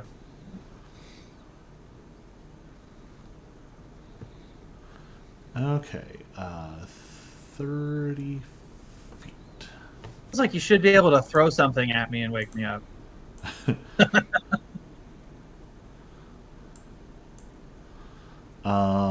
Well, that's all it's going to be able to do. So, let's see. Earthen Grasp can use its I action. can try and break free with another strength of 16. It is going instead. You see it take in a giant breath, and it roars, and it exhales this cone of golden, like mist. But the mist is shot through with these black clouds, and it can only catch Georgette. So you need to make a Constitution saving throw. Trying to help you. 17. All right, 17. So you're only going to take half. You take 5 points of radiant damage.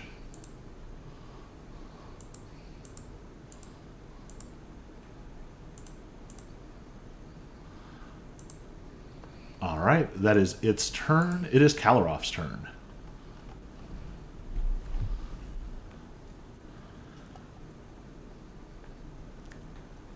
I guess I'm going to try and attack it. I think we're still trying to reason with the dude. So I'm going to go ahead and use Flurry of Blows and get 3 hits in. All right. So first, 23. That'll hit. 7 damage. Second, 18. That'll hit. 7 damage. All right. You're improving just slightly. I know. Third is 15. 15 misses.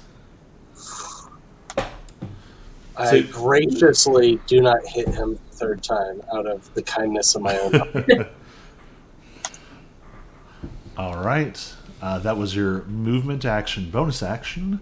It is Nimi's turn.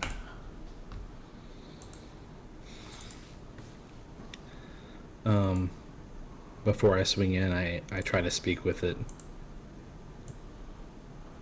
You're trying to protect what?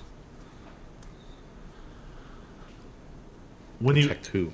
When you open yourself to its mind through this, we're using the telepathic connection, or just out loud. Mm-hmm. Okay. When you open your mind to this creature, you hear this confusing combination of voices. You hear the deep rumble of the of this creature, which I'm going to quit trying to do because I'm going to destroy my voice, and I got to preach tomorrow. You hear that refrain again of must protect,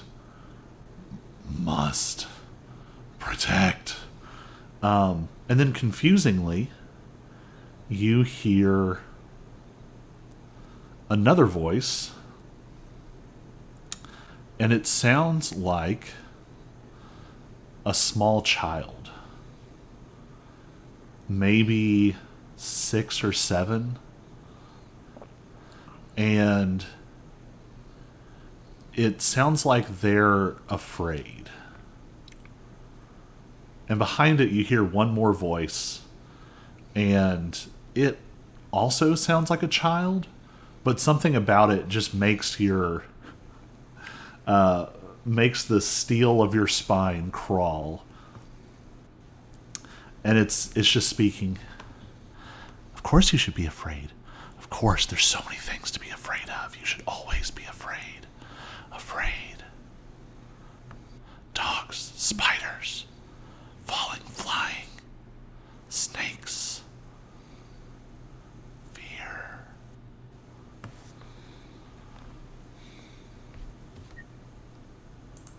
I want to focus on the second voice.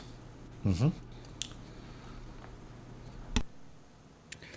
And I want to cast the spell. Command. All right.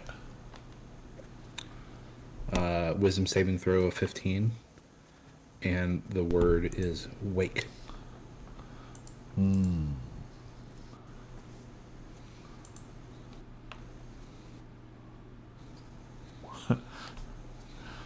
Sometimes the dice are perfectly narrative. It got a natural 1.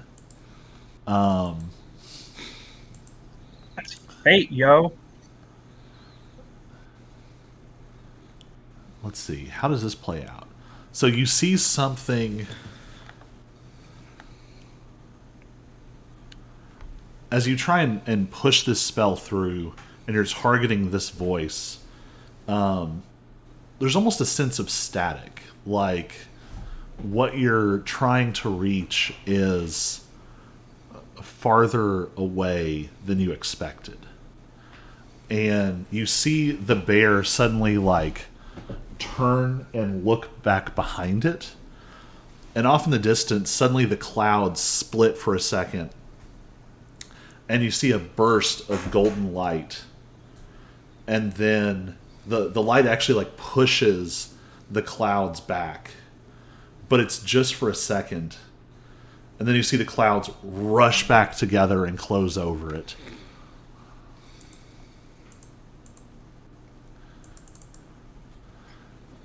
So we're supposed to attack the clouds? Is that what I'm hearing? Go ahead and roll 2d10.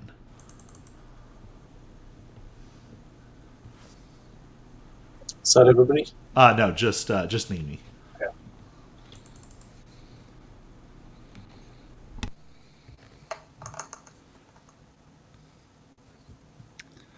$14. All right. You're not 100% sure exactly what happened. But it almost looks like this creature is coming back to itself a little bit more.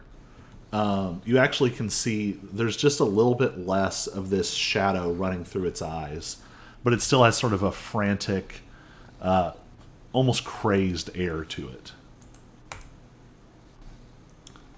Anything else you want to do on your turn?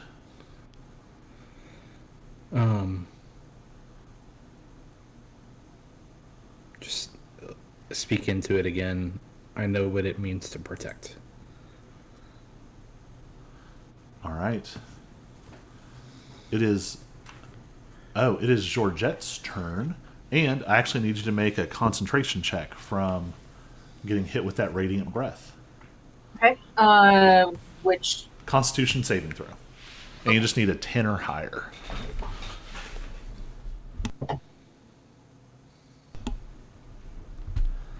Guessing that was not a 10 or higher. No, that was not a 10 or higher. All right. Yes. So my hand has disappeared.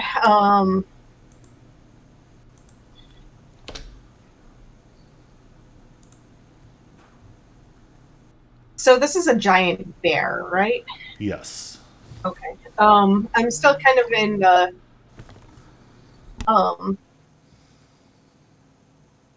hold on, let me double check. And so I'm looking at Bestow Curse on my spell list. Is this something that if we forced it to make a saving throw, it would like there's a chance that it would break free of this curse? Oh, let's see. AKA if I used Hidden Step, which could force a saving throw once per short rest, and it looks like that's on someone else. Or force someone to make a saving throw. So, curse for the duration.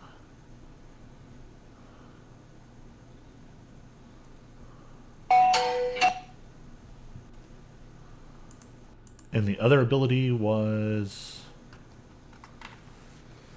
So Hidden Step, it is a bonus action for me. Once per short rest. Okay, so you could use that to turn invisible, and then yes, using Bestow Curse would break the invisibility. Right. No. To clarify, what I'm trying to figure out is can I Hidden Step. The language that I've got is you can turn invisible. Oh, I see. Or until you force someone to make a saving throw. Gotcha. Okay, as opposed to using that to like just auto using it to make someone make a saving throw. Okay, never mind. So my magic hand has disappeared. So I think what I'm going to do is walk up to it. I'm still trying to like do some sort of like empathy, sort of like, no, calm down. But as I'm walking up to it, I am going to turn into the form of a black bear, which I pulled up here. It's CR 1/2, which is what it looks like it would be. So, or which is the max for my level for that. And I'm just going to try and again, like,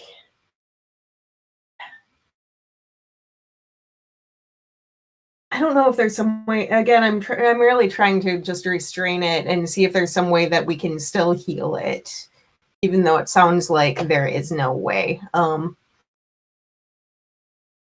But probably flavorfully, I'm kind of trying to distract it from other people. All right. I'm going to have you make your best of either animal handling or persuasion with advantage. Okay. Well, animal handling is +7, so we're just going to assume that one. Wow, really? With advantage, my choices are a 5 or a 1, so that'll be a 12. All right. You see just like when Nimi was interacting with it, you see the eyes clear a little bit more. But it's still in this sort of frantic state. All right. Demos's turn. I'm asleep. That's true. So do I suddenly wake up, or do I use my action to wake up, or Let's look at the language of the ability.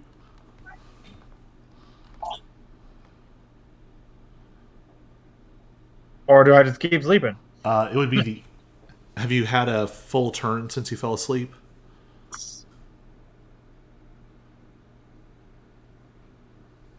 I assume it's been a full turn because I don't think we were in combat when I fell asleep. I think we were still talking. Oh no, I was in combat because I was thinking about doing Okay. heat metal. You'll Never mind. automatically it's been a wake full up. turn. You'll automatically wake up at the end of your current turn, Okay, so I can't do anything. but then you wake up. Oh, Yo, I was just dreaming in a dream. Meta. Inception. It was this really weird dream. A bunch of people were sitting around on Discord. Ah, it was like not medieval at all. And you were there. you were there, and you were there. At the end of Demos's turn, the beast is still confused, and it's going to roar back, and it's going to try and bite Calaroff. And that is a 23 to hit. Is he still invisible? He might still be invisible because he hasn't Yeah, attacked. I haven't done anything. No, I did it. Yeah, you did attack. Did attack? Okay, never mind. 23 to hit, 11 points of piercing damage. And then on its turn, it's still confused by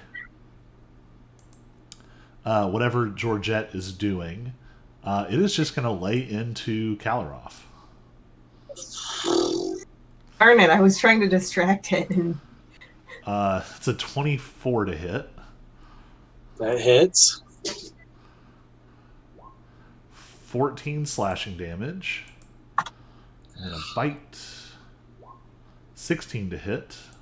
Does not hit. All right. Thank the Lord.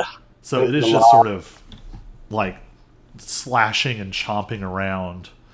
And it is Calaroff's turn. Okay, I'm going to try and back off, and I'm going to ready Hand of Healing. But I want to be like, okay, I think we have, I don't know, similar goals. So I guess I'm gonna try and I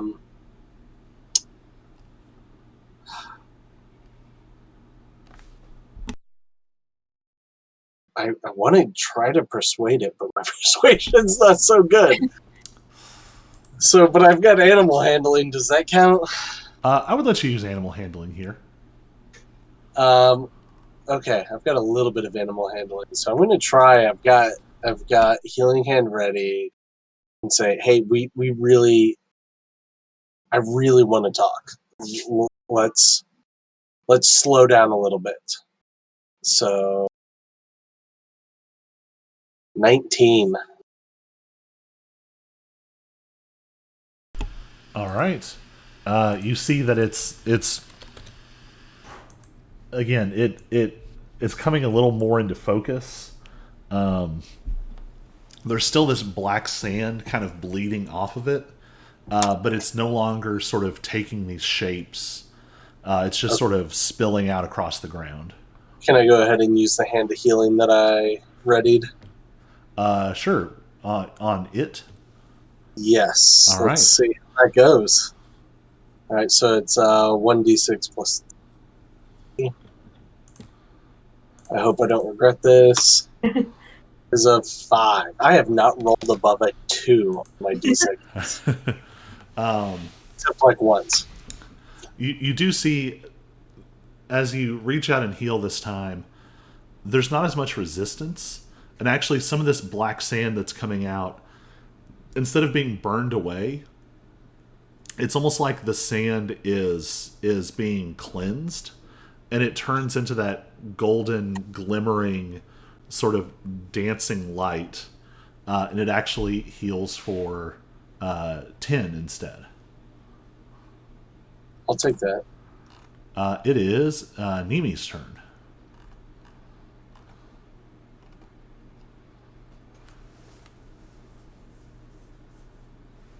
You're on mute.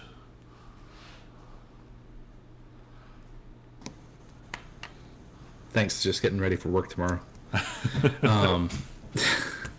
I step within touch range and speak it into it again.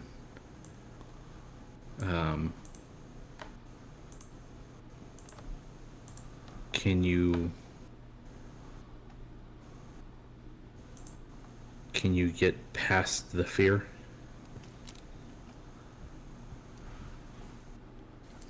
Make an insight check.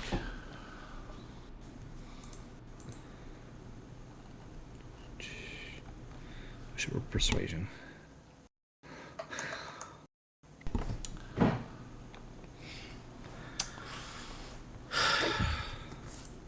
I'll take a natural 20.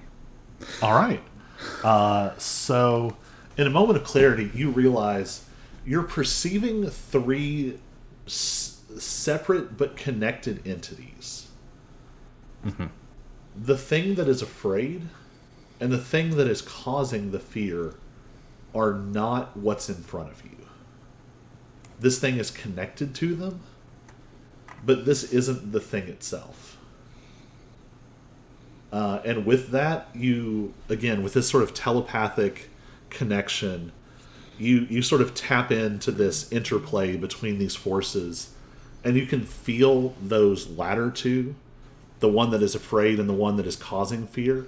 You actually can feel them as if with your divine sense out in the storm ahead of you. Make a persuasion check. Sure. 24. All right. The beast wavers, and most of the sand has stopped flowing out of its side, and it's sort of breathing heavily and kind of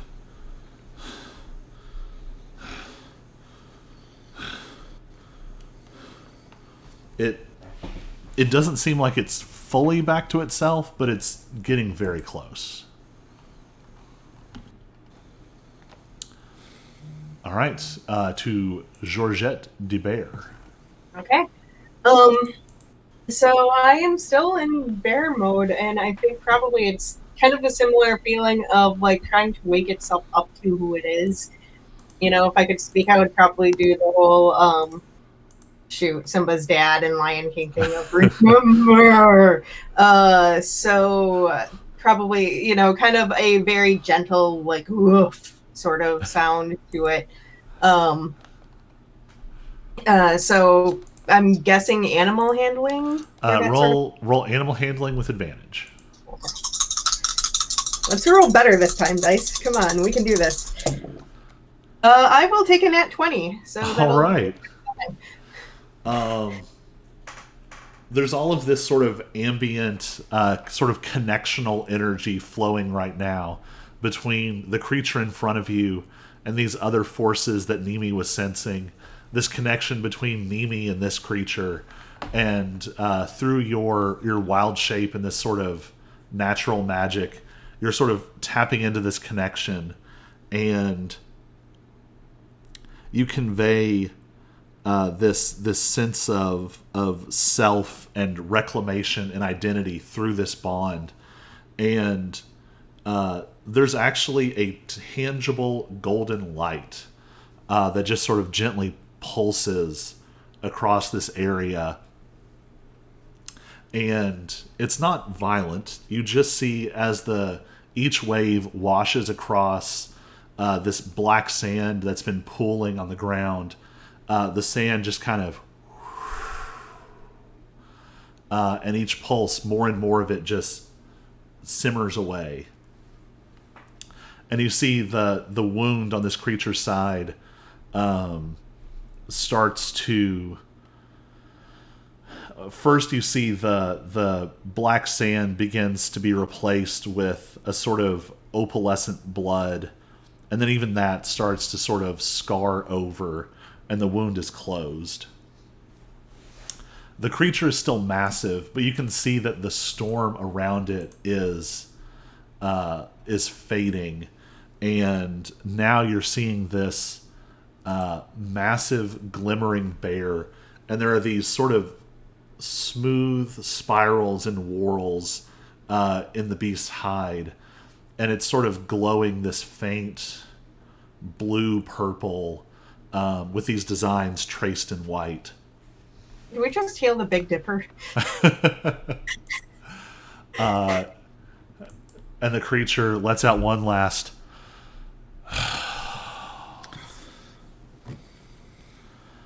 and I'm going to take y'all out of combat. The storm is still sort of raging out there, and the beast sort of looks down at you all and says, "Hold on one moment." And it takes in a big breath, and when it exhales, a shimmering blue dome of this same light coming off of it expands out and covers the space that you're in. And you actually feel like a pressure that you didn't even realize you'd been feeling eases for a moment. You realize you felt like on edge really since you've stepped into this forest. And this is the first time you haven't felt it in a little while. And the beast, "Thank you.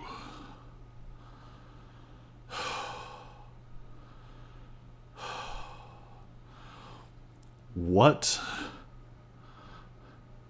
How are you here?" Woof.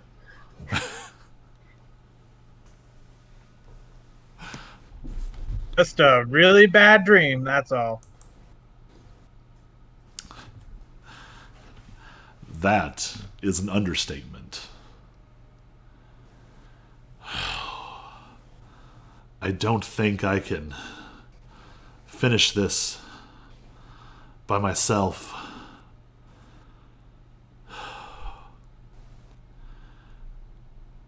The dreamer, something has pressed in from beyond the edge of this dreaming. Something has inhabited the dreamer's fear. I can't hold it back alone.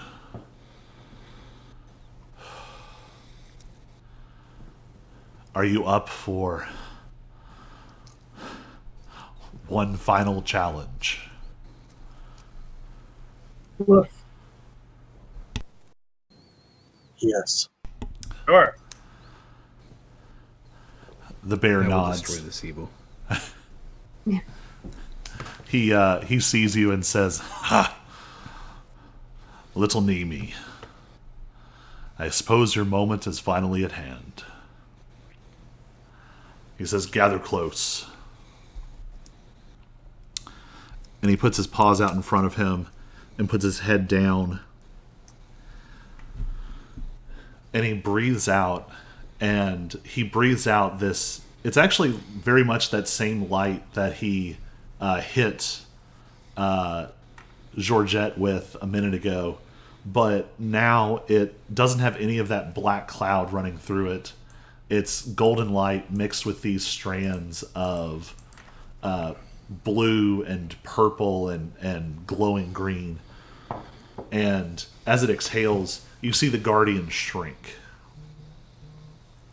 until it is a large bear, but a normally large bear. And as this energy washes over you all, you feel revitalized. you can all take a long rest. Booyah. I'll take it. Yeah. He turns and in a very like humanoid gesture points at the space behind him, and you can see there the dome like glows bright and then like drives forward like a beam through this dark storm cloud, and he says, I'm afraid if I was to walk with you, I would be corrupted again. You must save the sleeper. Drive back this creature. You must do it soon. And then he just kind of, not dead, but snoring heavily in this space. I'm going to pause this right there. If anybody wants to grab a drink, use the restroom, and we will head into final boss mode. BBEG. I will use the restroom.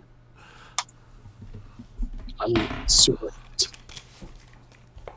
After we wake up, I'll do a motivational speech again for everybody. Woo! I had so many key points now, but I'm gonna use it for the big bad. Nova time.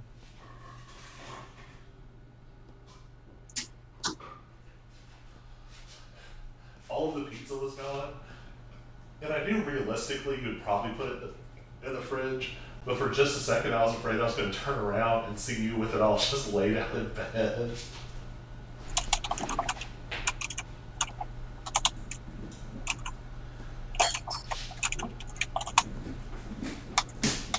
Oh, I'm gonna use. Fresh water.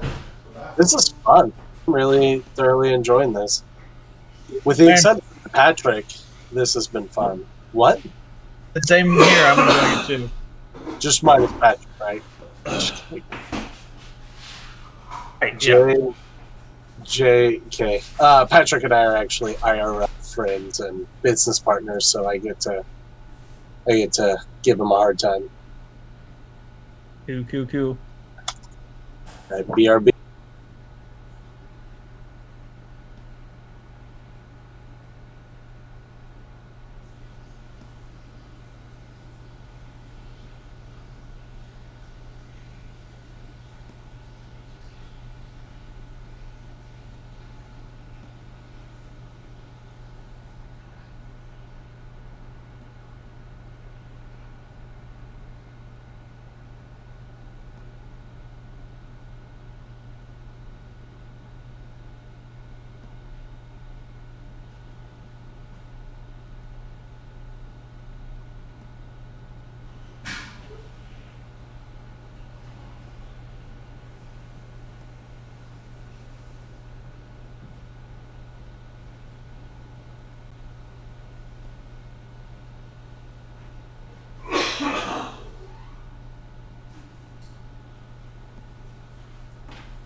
Going for the hard stuff. Mountain Dew. Whew. I see you're going for the hard stuff right now with the Mountain Dew. Yeah, I've been doing really well only having like one or two a day, and we just moved, if you can't tell by what's behind us. And we're going to be moving again in like 6 weeks. So Ouch. I have not been keeping up with that as well as I could. Yeah. Drinking like pop is one of those, like, I had to mostly give it up a couple of years ago because I realized that when I stopped drinking it, I stopped gaining weight. And it's like, but yeah, every once in a while it's that period of stress, and it's just like, I want all of it. Well, and I'm offsetting it because I'm walking about 5 miles a day. Oh, good. That's But I also just started a new job about 3 weeks ago, and there's a lot to it. So one or two things going on. just a little bit. Okay. Mechanically, before we get restarted, so wild shape lasts 2 hours. I'm assuming that extended rest was more of a flavorful, like you hit a save point that had the magic, like whatever Yeah. sort of. So I am assuming I am still in wild shape, but have regained my spells. It's basically how I'm. And just as a mechanical thing that I highly recommend, you might want to carry your wild shape until it runs out. And if you refresh your sheet, you'll see that I dropped the black bear into your extras. So it'll show you all the stats like on your stat sheet. But for a thorn druid, the oak and ashen thorn form is going to give you a bunch of advantages. The biggest being that it's going to bump your thorn whip up from 2d6 to 3d6. I can still cast Thorn Whip even though I'm in wild shape. Well, you'd have to use Oak and Ashen Thorn. Is several druids have alternative wild shape. Okay. They can use it for something else. And in this case, this druid's modeled after the Circle of Spores. So you can take on a form that is more... You're sort of really digging deep into this thorn plant magic. And all of those abilities go up a notch. Okay. You also get your Bramble and Thicket. If something hits you and you use Bramble and Thicket, it adds a restrained effect. Okay. So if something hits you, it just wraps them in thorns. Okay. So yes, I can Thorn Whip. Yes, I can Bramble and Thicket, but no other spells probably. Well, no. If you're in this form, you can still cast everything. Oh, okay. But not while you're still a bear. Well, no, that's my point. Is I was still a bear. Right. So That's if you could switch to this, and it burns a wild shape usage, but it's more specialized, and it's going to give you a lot of bonuses that will help things you're already good at. Oh, okay, I see. Okay.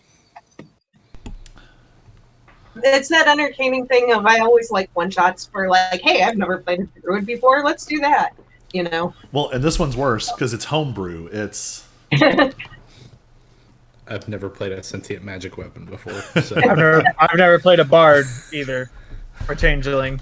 well, and this subclass and that race are both homebrew that I built. The sentient magic weapon I made for... I loved that character, and I made it for a campaign that one of our youth group members was running. And we played like 4 really great sessions, and then we just stopped. But it was so much fun, because it was the Kusanagi and the Orochi from the Japanese myth.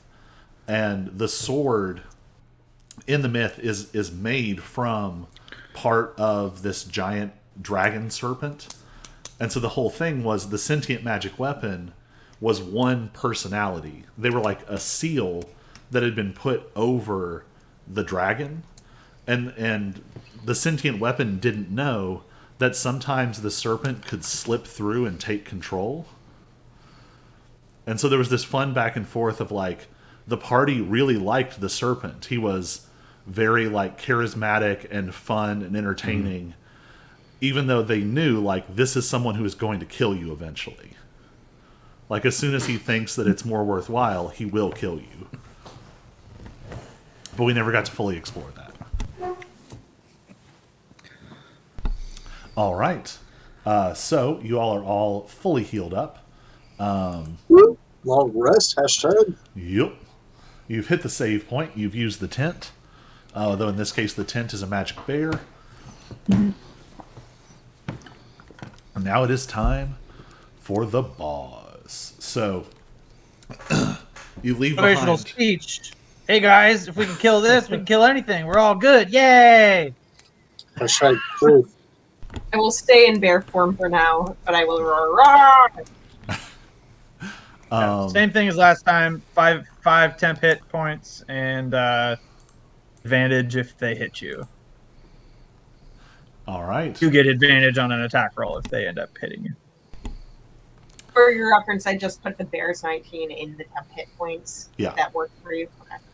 Yep, and when that drops off, you will de-bear. All right, so you pass through this long tunnel of light, and just outside, it's distorted, but you can see the cloud pressing down across this tunnel. And you can see that the cloud at this proximity is this misty, swirling black sand, this nightmare essence you've seen coming off of other things. And you're traveling down this corridor for a worrying amount of time. Like, it probably wasn't as long as it feels, but there's a malevolence to this cloud, and you can almost feel it pressing against this barrier, trying to flow over you. And finally, you enter one last sort of wide open space. And here you can see that the darkness is sort of roiling over. It's almost like spiraling. Like this is the eye of the storm. And I'm going to have everyone make a perception check.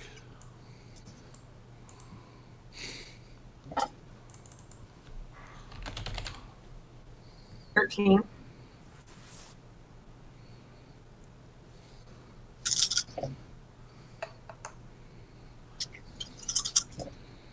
All these dice want to be fired. You are fired. You are fired. So I'm not really superstitious, but that's superstition is, you know. was 13 the highest? I got a 14. 14. Okay. My was like my golf score on a par 3.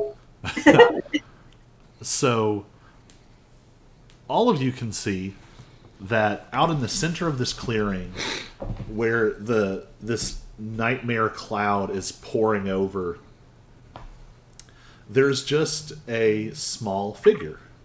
Literally small. It looks like it's only maybe 3.5, 4 feet tall.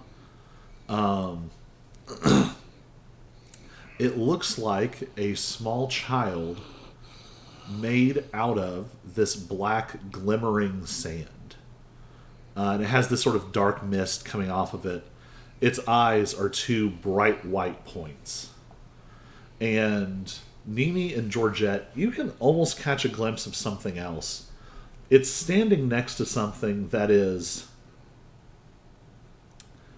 You get the impression it's in a different place. Like there are 2 locations layered over each other, and you're just barely able to see into this other place. And it looks like there's a figure lying in a bed. But they're almost imperceptible. As you walk into this space, you feel this oppressive aura of fear just pressing down around you. There's almost a tangible weight to it. You've passed out of this protective aura of the Guardian, and now this black mist is just roiling around you, and you're actually breathing it in a little bit, and you can feel it like these little unpleasant jolts of almost of like adrenaline, like when you jolt awake, but over and over. And this creature is leaning over this nearly imperceptible figure in the bed. And when you walk in, the rest of its body doesn't move, but its head turns like uncomfortably far to look straight at you. So it's like looking like over its shoulder back at you. And there's no reaction for a second, and then it smiles. And the smile is just all bright, shining white teeth. Roll for initiative.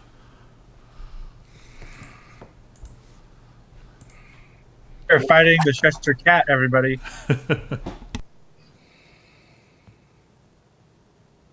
20.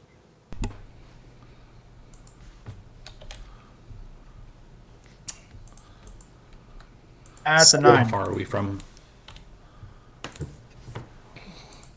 You're starting off pretty far back. You all are about 60 or 70 feet back. Can we say 60? All right. Because there's this really cool flavor that I'm hoping for. So 60, yeah, that's not too bad. All right, you all are all about 60 feet away. Georgette is still a giant bear. On initiative 20, the creature, its head stays there looking at you and smiling, and the rest of its body turns underneath and like realigns with the head. Somebody roll. I'm going to have Kalaroff roll 1d6.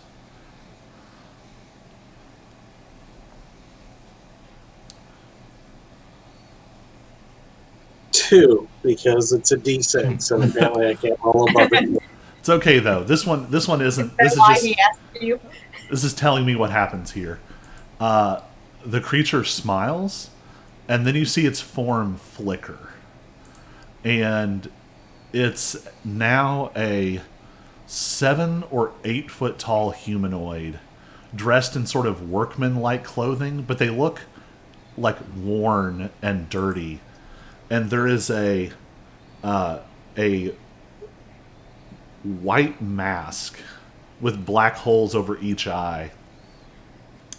And it's holding, just sort of loosely to the side, a long, wickedly sharp butcher knife. And Nimi snarls.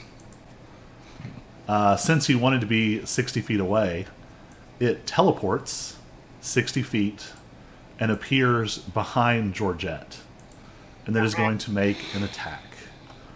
It's to us.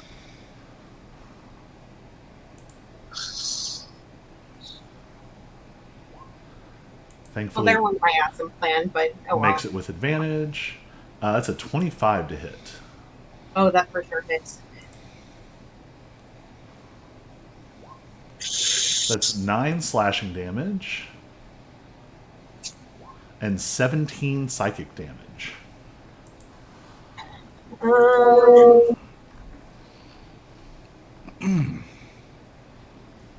Okay, so that's a total of 26. I drop out of bear form then. Because that'll bear form. Does that? So bear, I had what I was at 24. Do I take the last two of? Yeah, it'll carry over last to two, your yeah. hit points.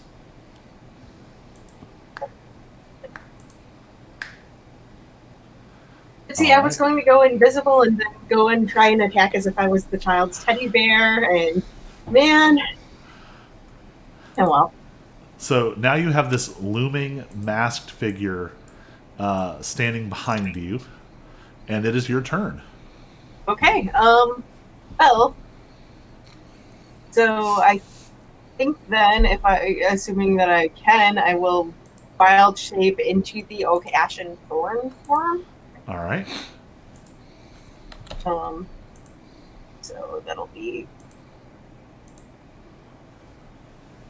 one there.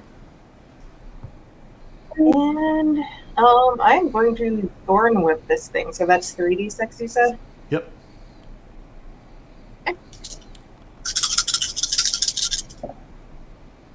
That will be 23 to hit. 23 will hit.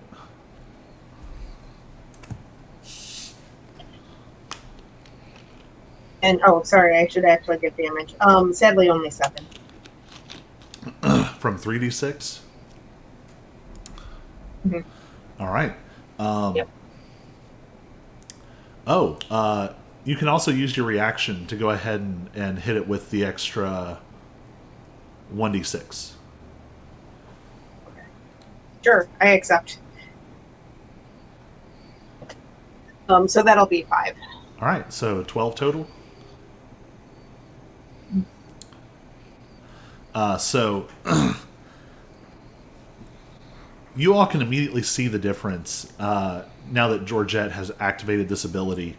Where before it was like one long strand covered in thorns, now it's like 4, 5, 6 branches whip out all together and just shred across this creature.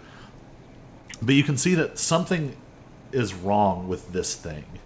You see it shred across the clothing that this creature's wearing, but it doesn't seem to leave as much damage as you would expect. All right, it is Nimi's turn.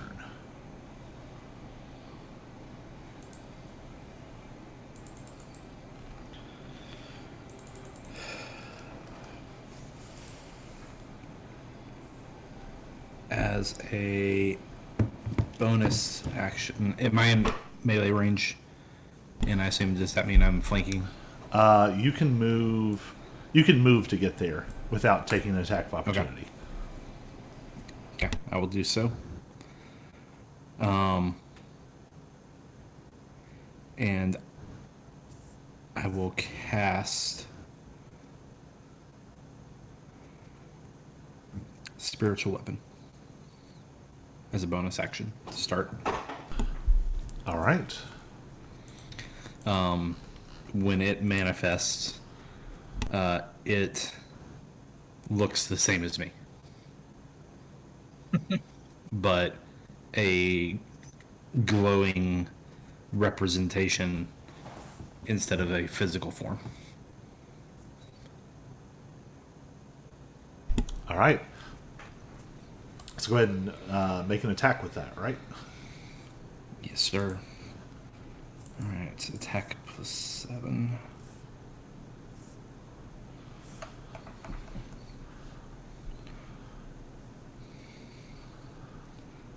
Would it get advantage? I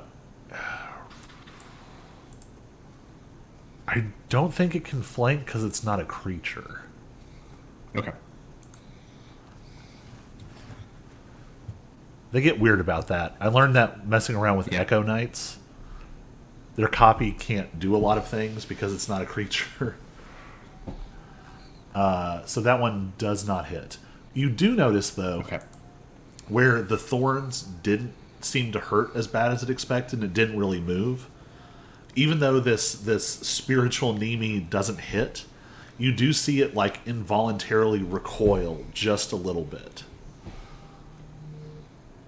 So that's your bonus action. So you still have an action, right? Yeah. And as an action, I have a special ability to become a magical weapon. Magic blade. Yep. So I will go ahead and do that. All right.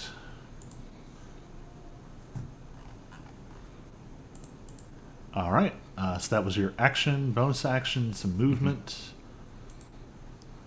All right. I will be right back. Sorry, guys. Yeah, no problem. At the end of Nimi's turn,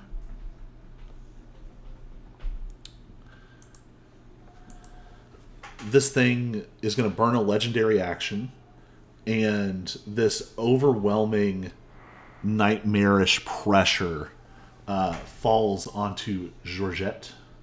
And you need to make a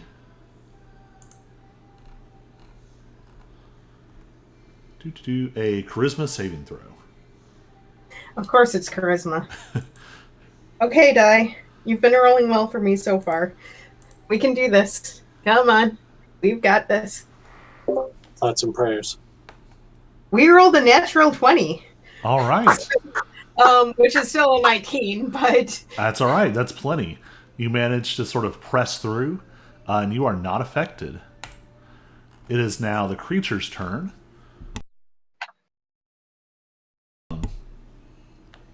And it is going to let out. For just a second, you see the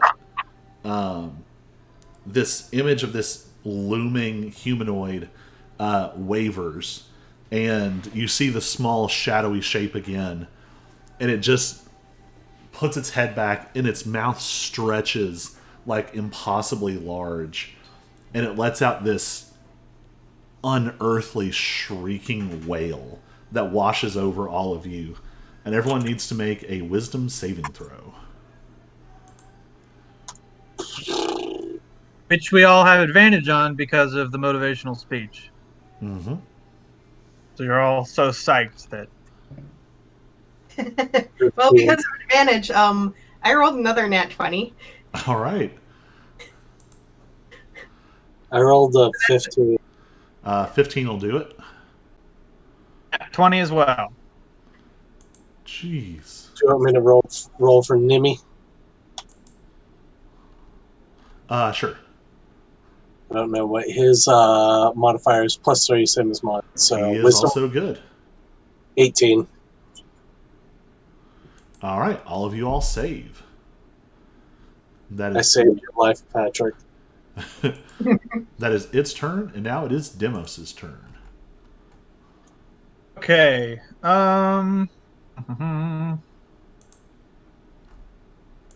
Assuming there's no metal on him. Nope. Or like the dream material version of metal. I think I'm gonna cast Dispel Magic on him.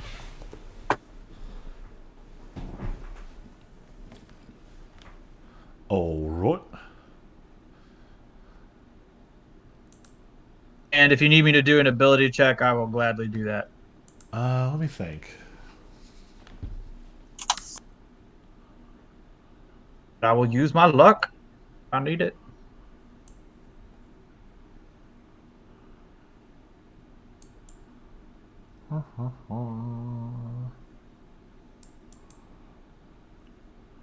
Yeah, go ahead and roll an ability check. Okay, cool. So it's just roll a d20 and then I use my charisma modifier. Yep. Okay. Not proficiency. No, that's why it's. Otherwise, it'd be saving throw.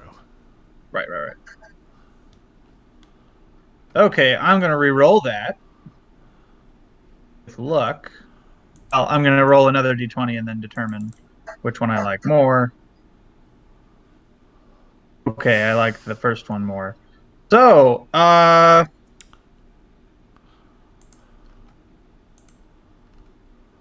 15. So, you reach out to try and dispel the magic around this creature, and it's like it has trouble getting a hold of it.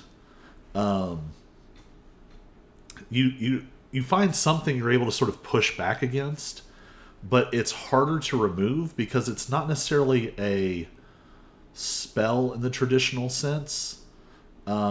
It's almost more of an innate ability of this creature. You do manage to almost push it away, but it just barely sort of snaps back in. So visually, you see this like pulse come out from Demos, and that larger humanoid figure like wavers, and you can see the smaller creature underneath for a second, but then the pulse stops and it snaps back into place. All right. So then in my bonus action, I'm going to use Unsettling Words, where I'm just going to say, how long do you think this will keep up? Everybody wakes up eventually. And so then I'll just use a Bardic Inspiration, a D8. The next saving throw he has to roll, just subtract that from it. All right. And I'll spread out with my movement just to stay within range, but not be clumped up with other people. No one else hears this, but The creature doesn't move, but Demos, you hear this like it sounds like it's right over your shoulder, and you just hear this little voice. Not everyone wakes up. Yikes! What the? And it at the end of Demos's turn, you're gonna need to make a charisma saving throw. Demos? Yes. Okay, charisma saving throw. I should be able to do this. I've got luck that can help me too. All right, charisma saving throw.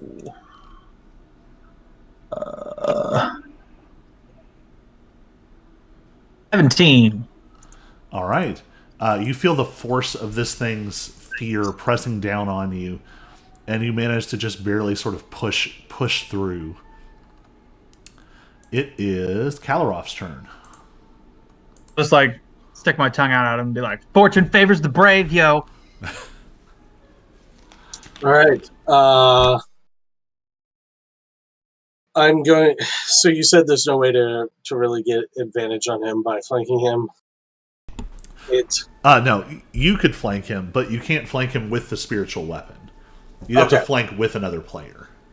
Okay, so then I will kind of like fly up and around. I've got 40 feet to play with here. I'd say that you're close enough. It's probably not like a perfect flank, but you're sort of flanking with Nemi. So 1.5 advantage. Yeah. Cool. I will use a key point to use Flurry of Blows and do some strikes. First one is an 11. That is not going to hit. Second one is a 22. 22 will hit. And that will do 7 damage because I rolled a 2. And it's my D6s, man. Alright, I'm rolling a real life D6 this time. I rolled a 20. Real life D6. And I rolled a 6. Plus 5, 11 damage. So 18 total? Yes. So it was 11 plus, 18 total. My math is bad. So as you punch into this giant slab of a humanoid figure, it's like you're punching a wall. It's like punching, not quite rock, there's a little bit of give, but it's like punching a side of beef. Like there's just almost no response. It doesn't seem to respond the amount that you would like. It takes seemingly less than what you were hitting it with. Okay. On initiative 20, Demos, roll a d6.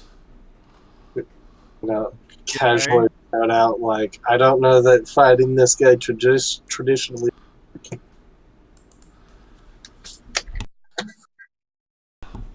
That's a 4. A 4. Oh. I don't like. I don't think I could use luck to re-roll that because I would have no idea whether it's good or bad. Yeah, it's sort of a roulette of bad. Okay, well then, The still let me re-roll luck, shape, and I'll do that. But the giant sort of slab of a humanoid with the mask and the knife falls away into black sand. And for a second you see the smaller creature underneath, and then it becomes even smaller. And it becomes it's a figure standing about 1.5 feet, 2 feet tall. It is a porcelain doll of a little girl with like bright red curling locks, and this sort of emotionless face wearing this very frilly but like worn and faded pink dress with all these layers and frills. And Nina's without everyday attire. without the rest of its body moving, the head just and turns to Kalaroff. And Kalaroff, you need to make a wisdom saving throw. You have advantage on. I rolled a 20 and an 8. I think I will take the 20. All right. You feel...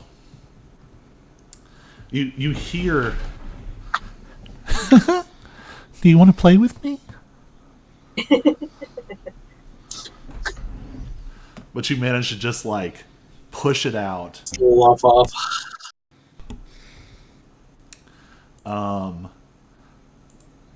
That is its lair action. It is Georgette's turn.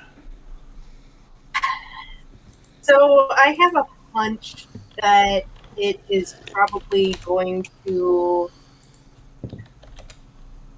Do I have any sense whether it would heal from necrotic damage? Make an Arcana check. All right.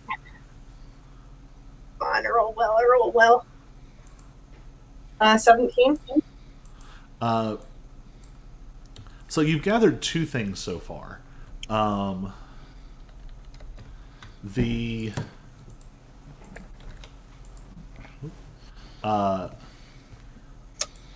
The traditional rules, not that you would know them, but the traditional rules of like types of creatures and energy types and things are all a little fuzzy here, especially this like radiant, necrotic, celestial, fiend breakdown. You do gather though with that Arcana check, if this thing is a nightmare creature, it is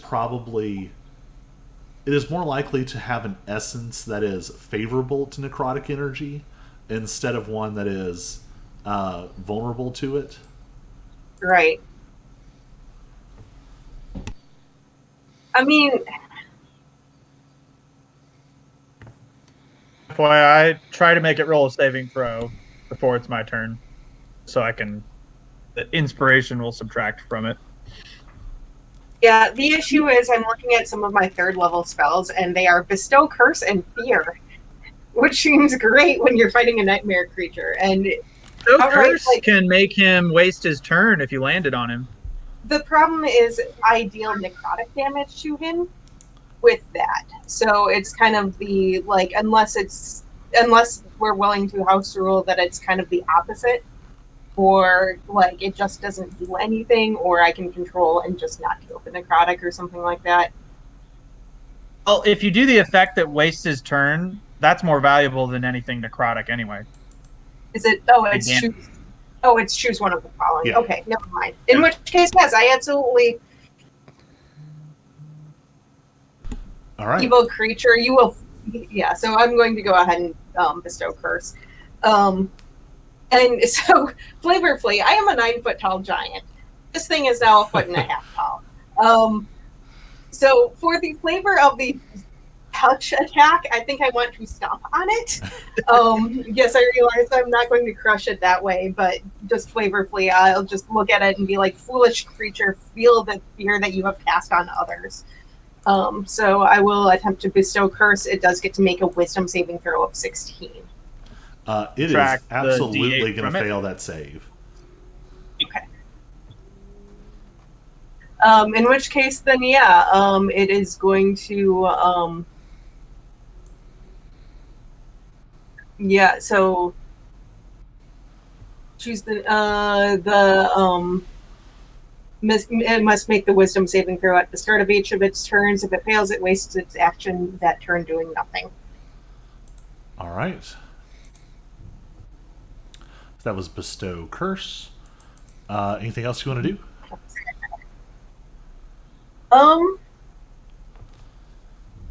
No. Oh, did I accidentally cast that? I probably did. Sorry.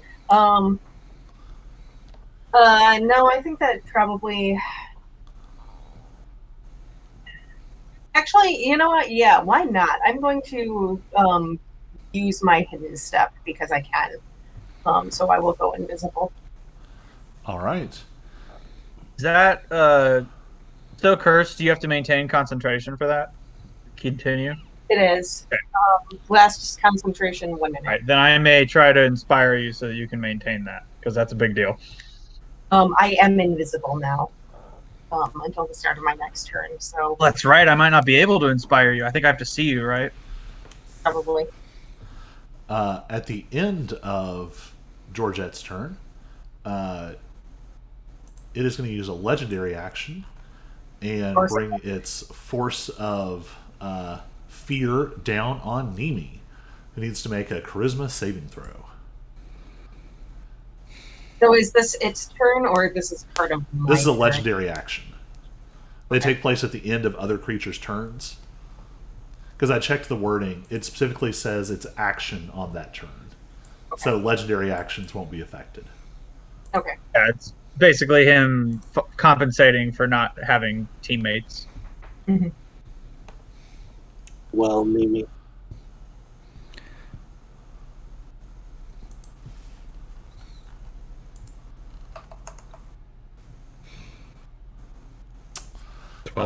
Nimi, you are frightened. Test. What is Nimi afraid of? Evil. And also, Becoming evil. So, you're gathering that this thing is somehow. Usually, a nightmare is one thing, one idea of a thing. This seems to be somehow radiating fear itself.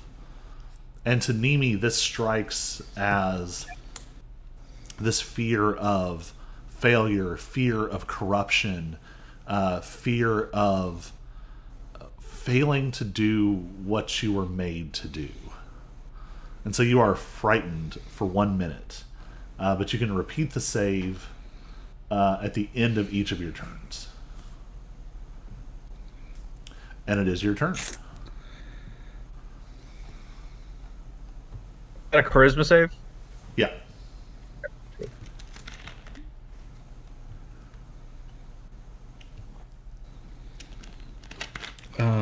Remind me, what must I do with frightened? Frightened. I think you have to move away.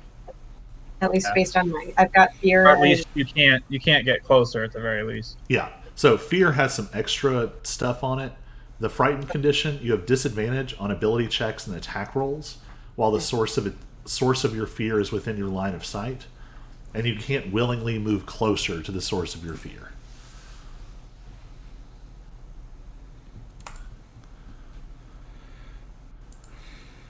Really, though, it's just offsetting your advantage from flanking. So you would just roll straight.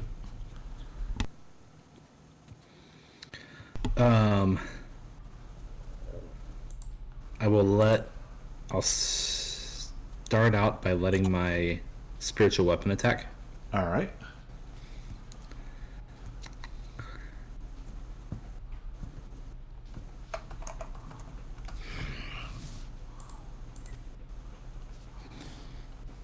A 9 definitely does not do it. All right. And then I will use. I will channel my divinity. All right. And I will, as an action, force chosen creatures within 30 feet to make a wisdom saving throw, or they become frightened for 1 minute. All right. So Nimi just radiates fear back. Tit for tat. Fire with fire. DC, yep, 15. DC 15. Wisdom.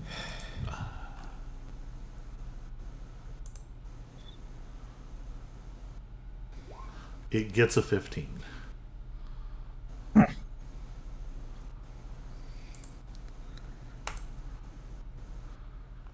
Come on, Nemi. All right. At the end of Nemi's turn, I can roll wisdom saving throw, right? Or Yes. charisma saving throw, right? Okay.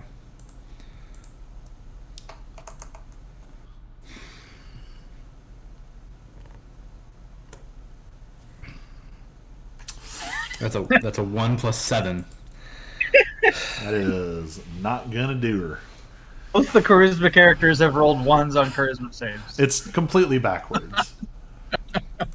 At the end of your turn, it's going to burn another legendary action, and it just sort of flickers and is going to reappear out sort of away from you all and over by Demos. And that does not invoke a attack of opportunity, right? Yeah, that's it's using a legendary action to move a little bit. All right, on its turn, it is going to see if it recharges. Oh, wait, did everyone make the save from its fear, like the area fear? Did a wisdom saving throw all of us a while ago? Yes. Yeah. Yeah. All right, then I don't need to We roll all- for we- that. You're all We all immune made to it it for because 24 because hours. we had advantage. So Well, you're all immune at this point, so it doesn't matter. All right. The creepy little doll just like pulls like a razor sharp hairpin and just jabs towards Demos. That is a 21 to hit. we're gonna do. What are we gonna do? We're gonna do luck. All right. It will re-roll. Did it roll succeed past the curse, or did that not work? Oh, you're right. That's right. Sorry. So hold on to that luck point. Let's roll a new wisdom saving throw. Good call. That is an 18. It is going to be able to move. Nah. But I will re-roll the attack because I should have remembered that. I even marked it on the character. 17 to hit. Gonna make him reroll. It's time All right. for 2. Third time. 25 to hit. Had to try. Okay, so yeah, that hits. I never roll this well when I'm playing. You are playing, Colby. It's true. Whoa. 7 slashing damage. 21 psychic damage. 21 psychic damage? Yes. Yikes. When this So thing, that's 26 total? yeah. No, 28 total. 28. Yeah, sorry. When this little like pin stabs into you, your whole body, your mind, everything is overwhelmed with this just cacophonous feeling of every kind of fear at once, and you can feel it like leaving gouges on your brain. And it is Demos's turn. You've got a creepy doll behind you. What do you want to do?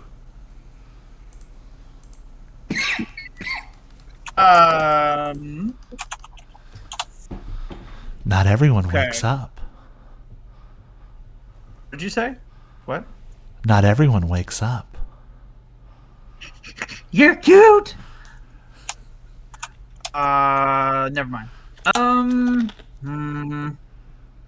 What's the best thing to do here? Okay, so Bestow Curse stays up even though he made that save, right? Oh, let's go to the wording. It stays up as long as she maintains concentration. Start of each of its turns. Yeah. Okay, cool. So the save is not for the effect, it's just to make sure whether he gets impacted by Bestow Curse or not. Yeah. Okay. Then, Demos is going to assume that that's important. I am still invisible, so And- you can't, like, if you're. You are invisible, but I looked up my Bardic Inspiration, and you only have to hear me in order for me to give you inspiration. Okay, great. We'll go with I don't have to see you. So I'm going to give you a D8 that you can use. I mean, ideally for concentration, but you can use it for anything. You get a D8. That's my bonus action. And then for my action, I'm going to use. Yeah. I'm still reeling from all the psychic damage. And I'm gonna whisper back and be like, here's a taste of your own medicine. And I'm gonna do Dissonant Whispers. Wisdom saving throw DC 16 at level 2.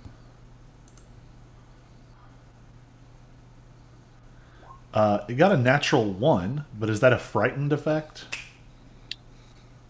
No, it's similar to frightened, but I'm gonna do 46 damage.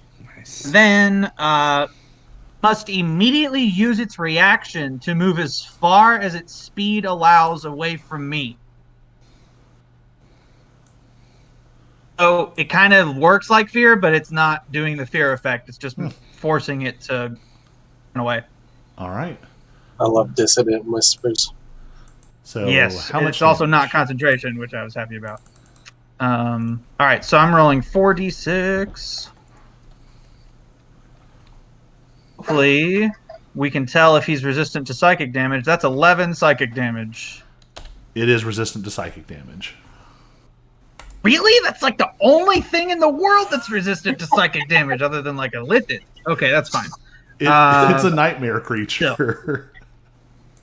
I guess that makes sense that it would be resistant to psychic damage, but I had to I mean, try. what if the psychic damage okay. was in the form of rainbows and butterflies and kitty cats? The odds are so high that he wouldn't be. I had to try. So, All right, okay. let's see. So he's run away from me. Does that mean I get an opportunity attack? Anything that forces movement generally does not provoke an attack of opportunity. Well, and I understand like Thorn Whip that like literally moves their body, but he technically used his reaction. That is true. So I'm wondering if that does trigger an opportunity attack simply because he's the one doing the action. I am No, it's fishy though, so I can understand. 99% sure that it doesn't, but I will look. Want to hit him with my rapier. That's what I want to do. Old D8 plus 2 or something.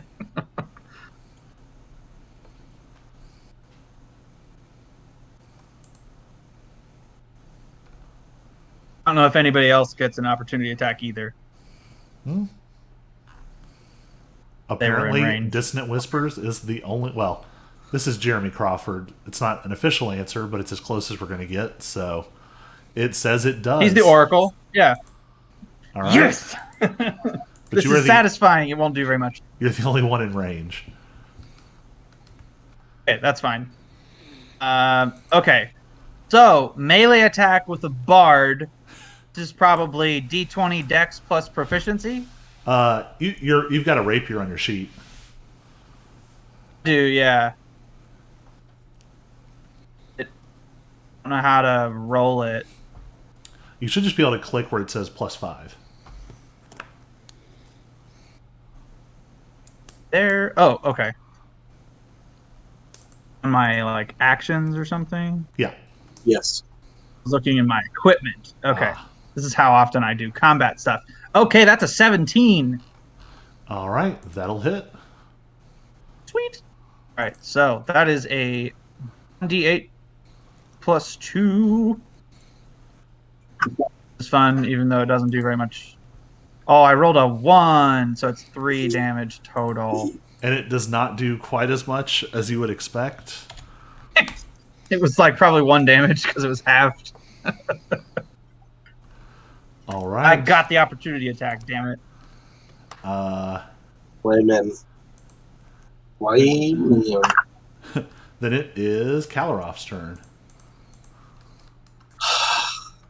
I spent the last little bit poring over, but I don't think I have anything I can do other than just use my key points and hit him 3 times. So that's what I'm going to do. One thing you're going to run into, though, is you are now 50 feet away from it. Okay. I am 50 feet away from it. Okay. I can move 40 feet. And my reach is 5 feet. Okay, I'll just hit it with my dart then. Got a dart. So I can actually get within range. So 50 feet away, you said? Yes. Okay, I'm going to go ahead and move my 40 feet. So I'm about 10, or I guess I'll move 30 feet. I'm 10, Hey, so I'm 10 feet away. moving 40 feet might not be the worst. Ignore whatever just popped up. I clicked a thing. Okay. Yeah, I'll get in close, 40 feet. I'm 10 feet away. Dart. So here's the good news. Go to Dart and click Dedicated Weapon. And that marks it as one of your monk weapons. Oh, that's right. I meant to do that. I was reading. Yes. What does that do as a...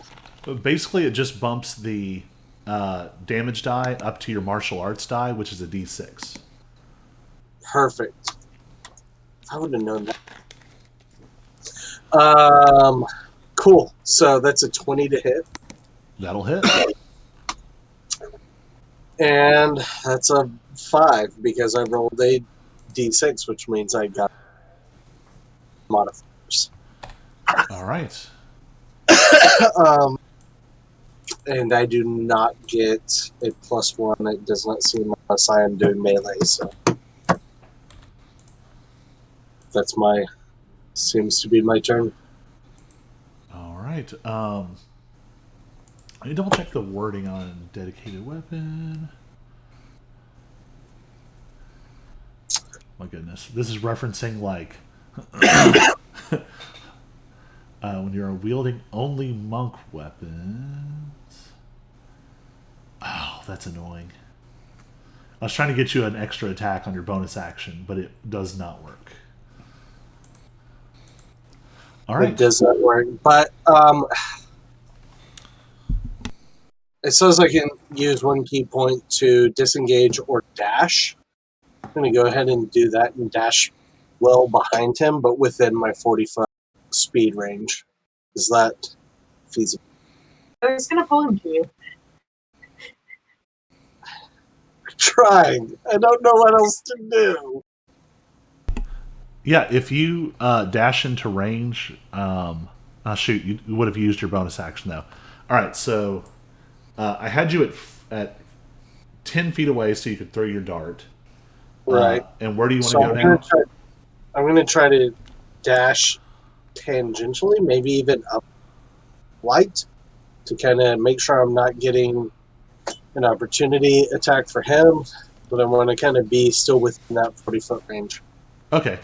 Yeah, you're within plenty of range. Okay. All right. Be able to make sure I can move in and attack again. All right. On initiative 20, Nimi, roll a d6.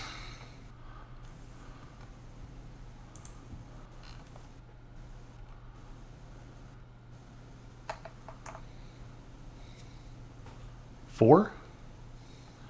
Oh, that's interesting. All right. Let's see. Let's have Georgette, make a wisdom saving throw. But this is still with advantage because of something. The motivational speech. Yes. Wow. Okay. I rolled 4 on both dice, so that's going to be 11. You are charmed. Actually, you could use inspiration if you wanted to. This might be a good one to use inspiration on. Does a 16 make me not charmed? It does. So you do notice something weird this time. The creature remains in this sort of doll shape. Whatever that means. And it is now Georgette's turn. Okay. So what I'm hoping, so I'm back to being. So I was still invisible, for the record. If that makes a difference, and if that has to retcon anything. Sorry, I just realized that as I was about to say, I'm about to become back or become visible again. Since you did succeed, I won't make it target someone else because Okay. it can only be worse if it targets someone else. That's fair. So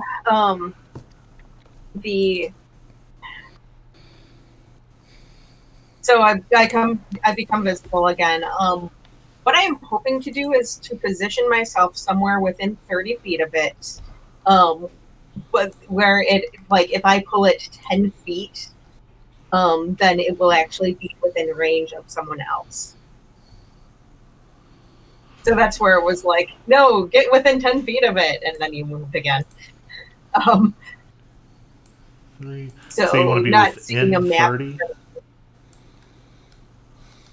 Yeah. Okay. I need to be within 30 for Thorn Whip. All right. So I am hoping that geography exists such that I can do that. Yeah.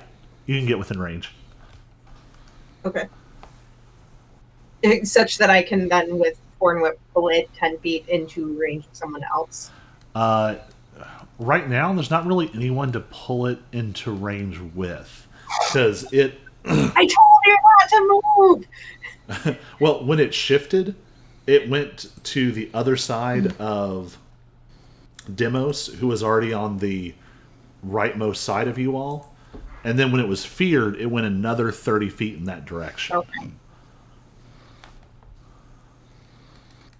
Well, I will go ahead and Thorn Whip it anyway, I guess. So that's going to be 66.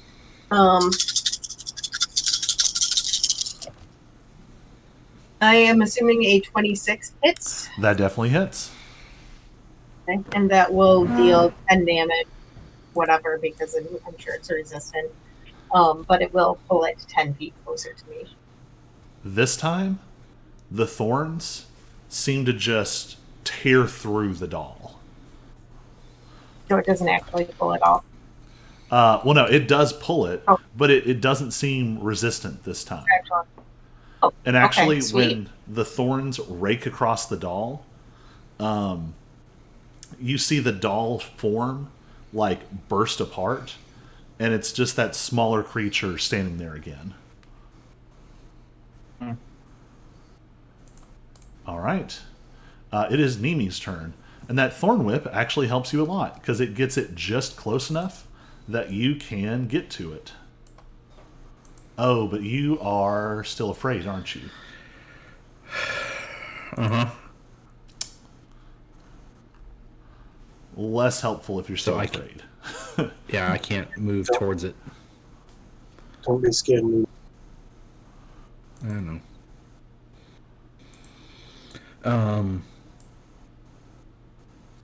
Has it had its turn to save this turn? No, it'll take its turn next. Okay. How far is the spiritual weapon from it? The spiritual weapon is 30 feet away. Okay, it'll move 20 feet closer. All right. And I will cast Hold Person. All right. It's going to be a wisdom save. Correct.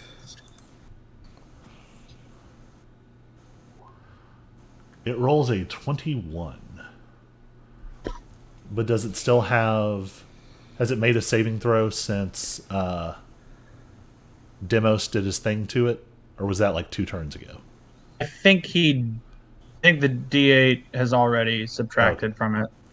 Yeah, that is Rolled really low anyway, so it's kind of a waste. But yeah, that is a 21. I'd love to say my DC is that high, but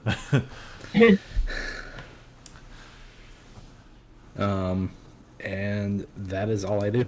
All right.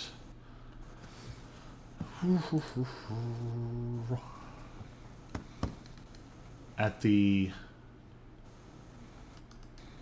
What is it going to do?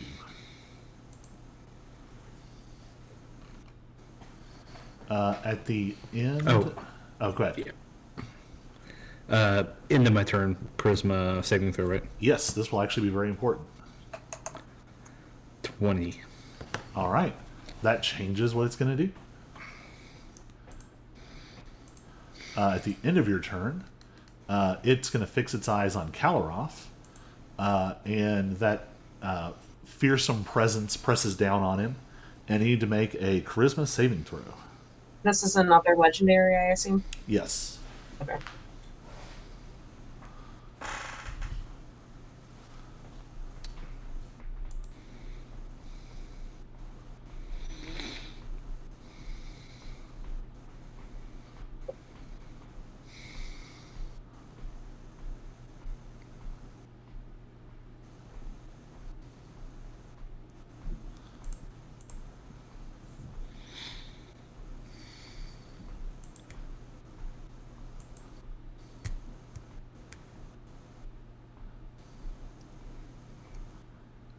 Oop.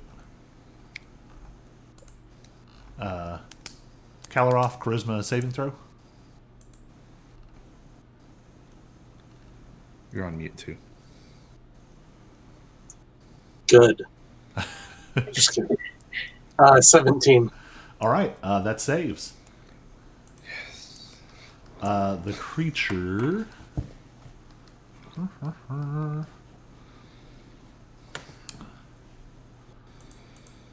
The creature is actually. The creature seems unnerved. It is going to make a saving throw to see if it gets to use an action on this turn. That is a 14. That will not succeed. All right. Oh, action!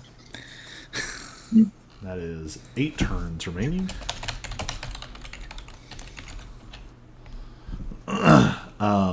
So it can't use its action, but it is still going to use its movement. And it's going to move 30 feet away. It is putting some distance for some reason. Now you know what it is to fear. Now it is Demos's turn. Okay, so I don't know geographically whether it's smart for me to cast Dissonant Whispers again, because I don't know his relationship to the party or to us, like whether I could make him rattle off some opportunity attacks or something like that. He is very far out. It is 45 feet from Kalaroth now, 40 feet from Georgette, and 55 from you. It is 65. Okay, and he's like to the right of the whole party, basically? Now he's actually... This map is basically a large circle. He's very close to being back in the center, and you all are all kind of in the bottom right quadrant. Okay. Okay.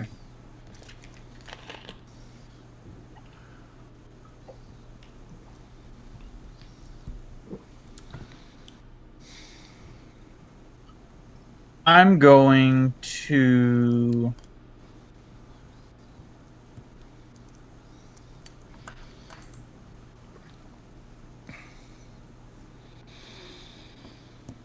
So he's 55 feet from me, you said?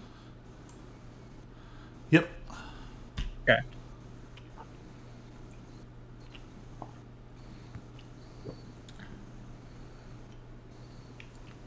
I'm going to inspire Georgette again.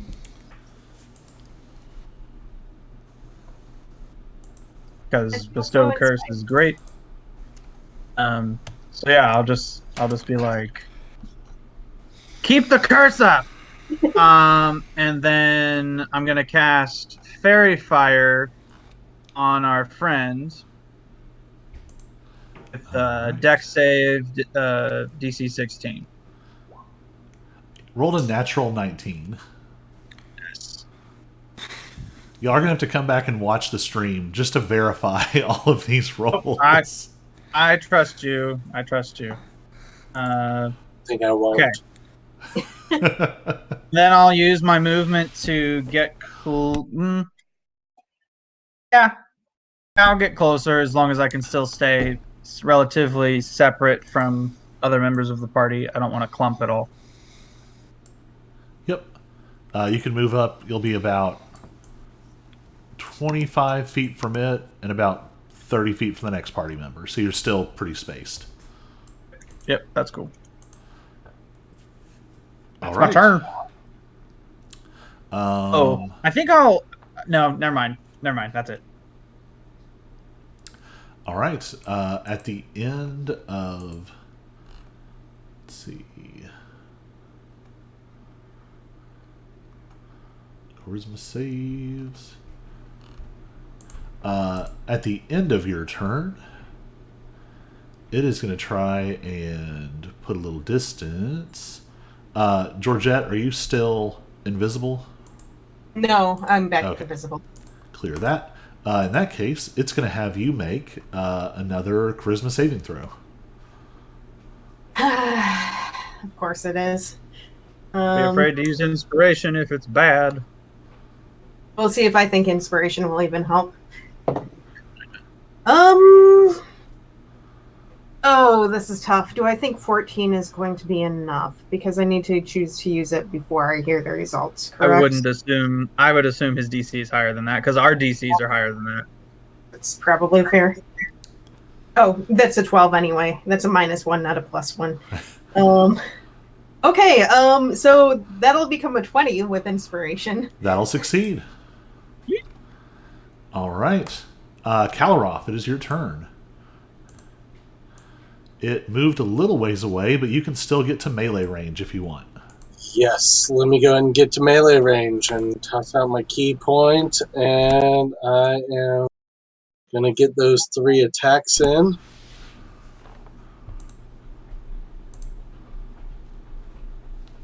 First one is 23, That'll hit. 11 damage. Whew. All right. Second one is 19, That'll hit. 8 damage. Third one is 12. 12 will not hit. Your fists are shedding this sort of like golden flecked light as you slam into this thing, and you realize it's far more fragile than you thought. There's a different consistency when you hit the thing itself. No longer Rocky punching the frozen beef. Yeah, whatever the resilience it had before seemed like it was a result of that form, not maybe the creature itself. Oh, okay.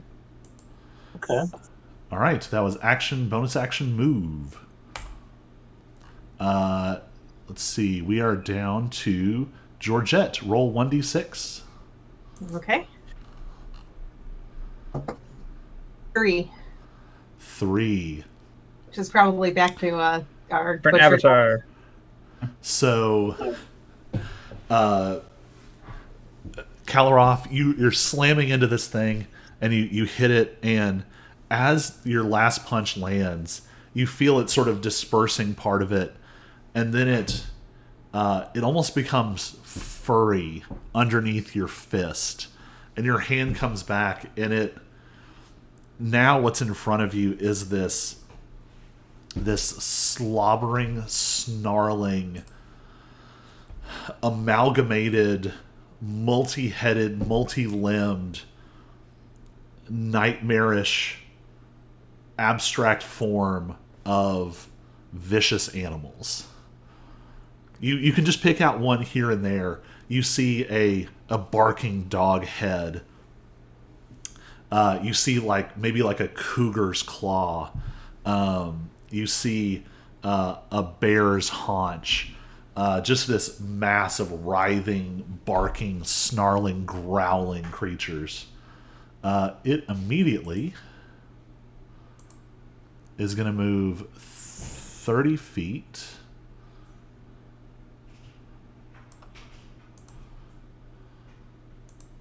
Let's see. It is going to go towards Demos. It just and just charges. And now it is Georgette's turn. Okay. So I'm still within 60 feet of it total, right? Let's see. Oh yeah, definitely. Make sure that I'm within 30 feet for thorn grip. I think I'm going to do the exact same thing of like just pull it. Ideally, again, if I can pull it up next to someone to make it easier for them to attack it, that will position myself that way. But if not, then it is what it is. So, that's a nat 16, so that will be... Oh, I have the wrong page up. That'll definitely hit with bonuses. Whatever it is. Not great damage, only 8 damage. 8 damage. Every doggy needs a leash.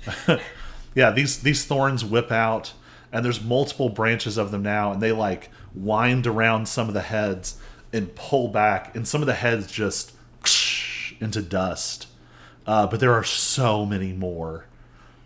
It's just a rolling ball of fur and scale and tongues and fangs and claws. All right, that was your action. Anything else? Well, and I assume I moved at some point in there. I don't think I have any bonus actions, so I'm done. All right. Nimi, you are up. All right. Set the scene for where he is now compared to me, and where he is compared to my spiritual weapon. So he's closer now than he was. You're about 35 feet away yourself. It's exactly 20 feet away from your weapon, so you can move it up and attack. Okay.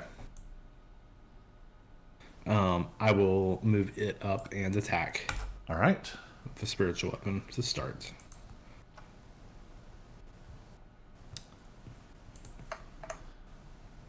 $21 to hit. That definitely hits.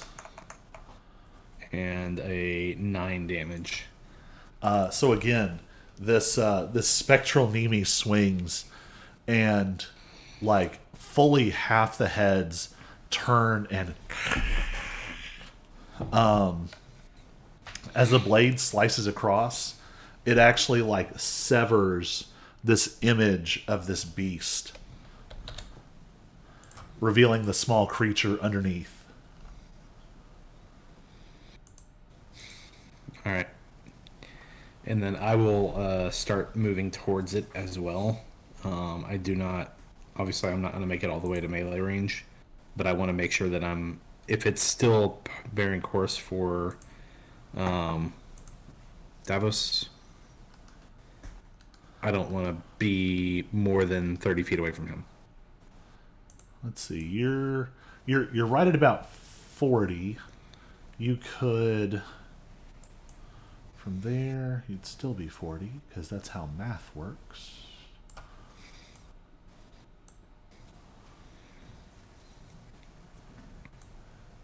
Yeah, you could kind of go around and not actually be closer to the creature. That would get you... You're like 35-ish away, but you'd easily be able to move up next turn. Okay. And roll a saving throw to break out of the fear effect. I already did? Oh, you already did. Never mind, you can move wherever you want that's then. fine. Yeah. But I only have a 30 foot walking distance, so I couldn't make it all the way right. Yeah, you'd be 5 feet short. Yeah. All right. It is the creature's turn. Actually, do you want to use your action to dash, just to go ahead and be in range?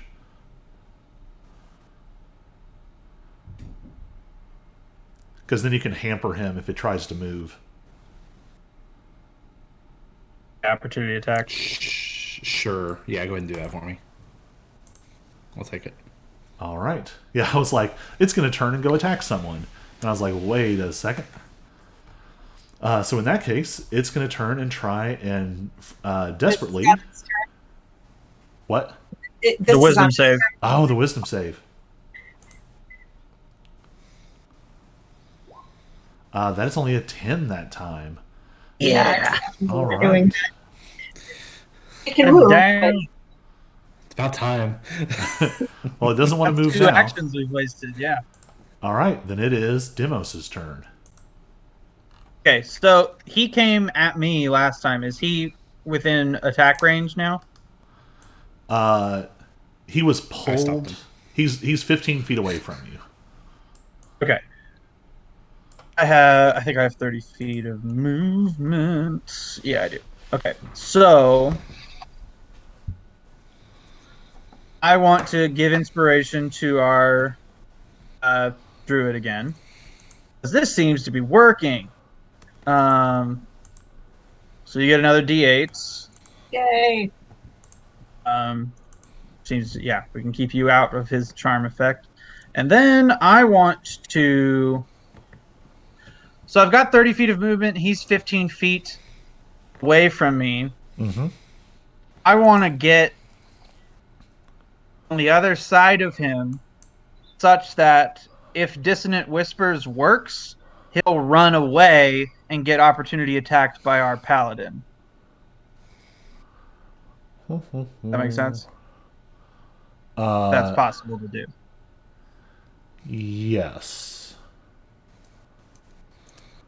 And by me, incidentally, if it works.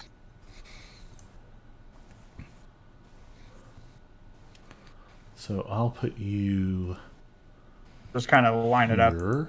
However that can work. All right. What's the saving throw? Okay, so it's a DC 16 Wisdom save. At level, I'm gonna cast this at level. Let's do 2. All right. He only gets a natural 5. Sweet. So I get 4d6. 4d6 on the Dissonant Whispers. Wow, that was really good. Cool. 18 psychic Alright. damage. That. And then I get an opportunity attack with my rapier while he's running away. Yep. Me too. Okay. Then, yeah, the paladin should also get... I wanted the paladin to get one, because now you can frickin' smite him if you want. So it'll be a 16. So with a then plus my 1. rapier... Or does it get It's a an 19 advantage? on... 19 to hit. 19 on the rapier, That'll hit. a 19 to hit. And then the damage on the rapier is 8. All Total right. 6. Plus 2. And it's going to take half I'm of good that. about that. All right. And how did Nimi come in? Advantage on this? Are you flanking? It's not flanking because of where he had to situate for both of you to get the attack. Okay, then it'd be a 16 to hit. All right. 16 will hit. Excellent. That is 14 damage, and if you will allow it, I will also use a Divine Smite. All right. Go for it. Do it. So 3d8 Yep. for level 1. Okay.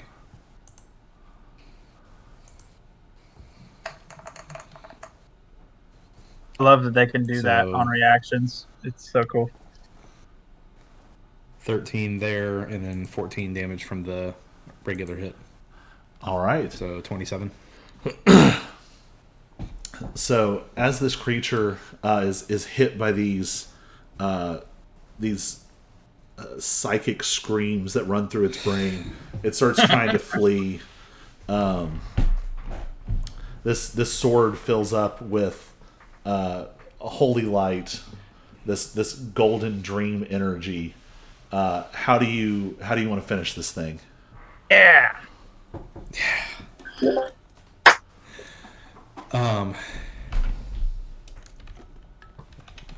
Just as I'm screaming, no more evil, and just slice down in a broad shoulder to toe sweep. I'll just yell in while he's running away. Are you scared? So you slash across this thing, and you carve out a large section of it, and it keeps running for a few seconds, and then you see it start to and it flickers through all these different forms, and you see this looming stalker, you see this beast, you see the doll, you see other forms, you see a swarm of insects and vermin, you see a cackling clown, you see some horrifying creature with a burning skeletal head, and it stops and it's twitching back and forth, and it looks over its shoulder, and for a second you can see clearly this figure that's been laying on this bed in the center of this clearing, and it looks like it's going to dart in that direction. But you see the figure in the bed kind of, and some of that golden light pouring off of you, it's like he can see it in the bed, like it's light pouring into the room, and you see this figure blink and come into focus, and it looks like it's a little kid. They're about maybe 6 or 7, wearing like loose sort of PJs.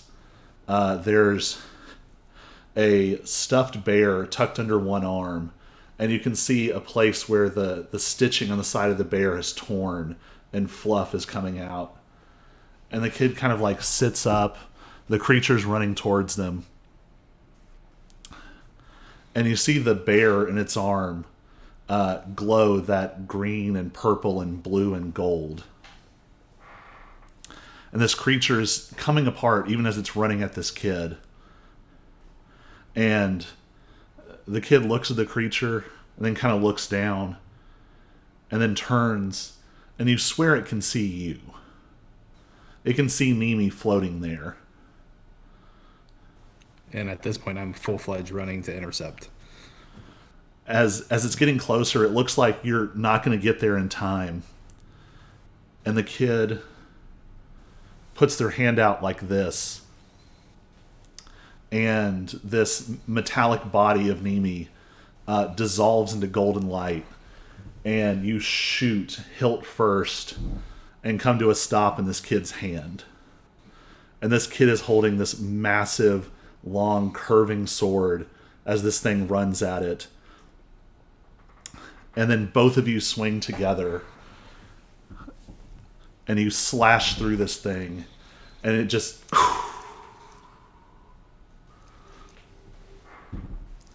and there's golden light.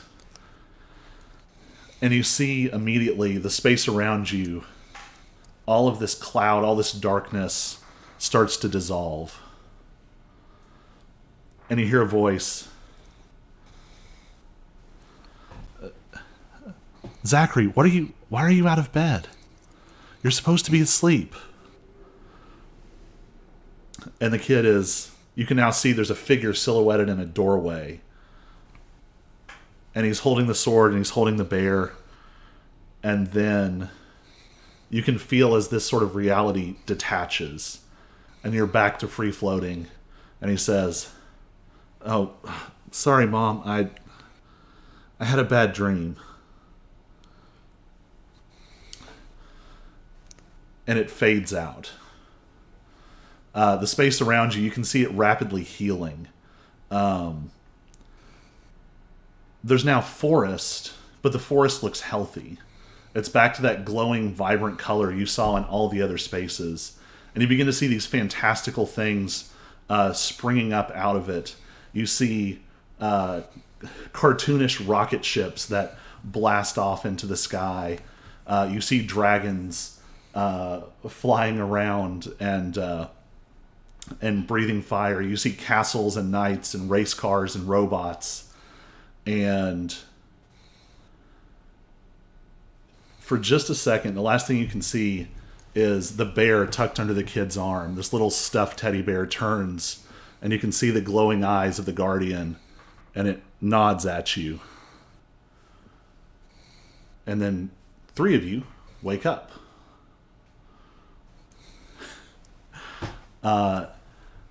Nimi, the neon silhouetted figure you saw at the beginning, walks into this now colorful, bright, happy clearing and nods and says, "Yeah, you know what? It wasn't terrible. Maybe we'll make this a permanent gig." And that's where we're going to end. Scam. DM. Thank you. Thank you all for playing. And It's fun. man, I over prepped. I had 2 more encounters, and I was like, "There's no way. There's just no way." Honestly, fast forwarding for a dream sequence, like that made perfect logical sense for, if you're going to fast forward encounters, it's going to be in the dream world. Well, and you just always think like, this is going to take longer than I expect. But like, but I need to prep this just in case something clever happens and da-da-da. And then it's like, I prepared like fully twice as much as I needed to. Always. Yeah. That's All right. standard. Well, Yeah, thanks. we definitely rolled a lot better in the boss fight, I think. Yeah. Yes. Which is good. Cursing the final boss also kind of Except, helped, You rolled better. It really helped y'all not having it cycle forms that time. Because it was getting a new set of temp HP every time it changed forms. And so when it hit the doll that second time, it didn't get to reset. And so you were able to tear through. Nice. What happened with what were we supposed to do with the teddy bear? I mean, it worked out well, It really worked either way. I had it set up as more of a straightforward boss battle. But you'll actually be able to go back and look. What I did was I basically started counting both. Like whenever you did physical damage or you made like a good check, either way, it came out of its health to reflect it sort of coming back to consciousness. Sanity. Yeah, so both got to help. It wasn't just all or the other. I like that. I noticed that you were kind of affecting HP, even if it wasn't damaged. I liked, because a lot of 5e definitely privileges straight damage to other strategic, creative ways of solving problems. Yeah, well, and it's usually one or the other. It's either pure social or pure combat. And if you go half and half, someone is wasting their actions. Yeah. So I wanted to have something. But in Dream World, it makes sense that those things would come together anyway. So yeah. And you didn't want to kill him idea. anyway because he's the teddy bear. Teddy bear. You're so kind. I did have this plan of going up, assuming bear form and going up as if I were the teddy bear, and then I was like, oh wait, that was the teddy bear. Okay, that's not being the teddy bear. Oh goodness. I love it because, like, my backstory, I don't know if you had that written prior to me making this character for the teddy bear. Oh, that was But, always like, part of it. That was my starting point was something is attacking this kid in the nightmare. The teddy bear is a guardian, but something bad has happened Yeah. to the guardian. essentially my guy's backstory is basically having been one of those, but became manifest and outlived its dreamer. So Yeah, I was specifically imagining like an early 20th century like British kid sitting there reading like stories of King Arthur with like a light under the covers. And that was sort of your origin point. Oh, yeah, have y'all seen like show Happy? I watched like half of the first season. It's like that, or Foster's Home for Imaginary Friends, like the premise of an imaginary friend that gets divorced from its host. Yeah, Yeah. that's an interesting thing. Yeah. it was a lot I of fun loved though. it. I Yeah, loved it. thanks, Colby. It was very fun, creative, interesting. Yeah, Yeah. thank you all. I gotta find Please, some. Go ahead. go ahead. No, you. All right, I gotta find some good non-copyrighted D&D music because that's the only thing about streaming is like normally I'd play a little bit, but I'm so paranoid about getting strikes that it would Yeah. probably be fine. But Yeah. They care if you use Skyrim's music. It seems like everybody uses that. well, a lot of it's algorithm now. And so, like, it's not even someone having to come find it. It's that it's Okay. listening for it. Yeah, the it'll time. listen for it, and it and audio gets captured more easily than video because you can just add like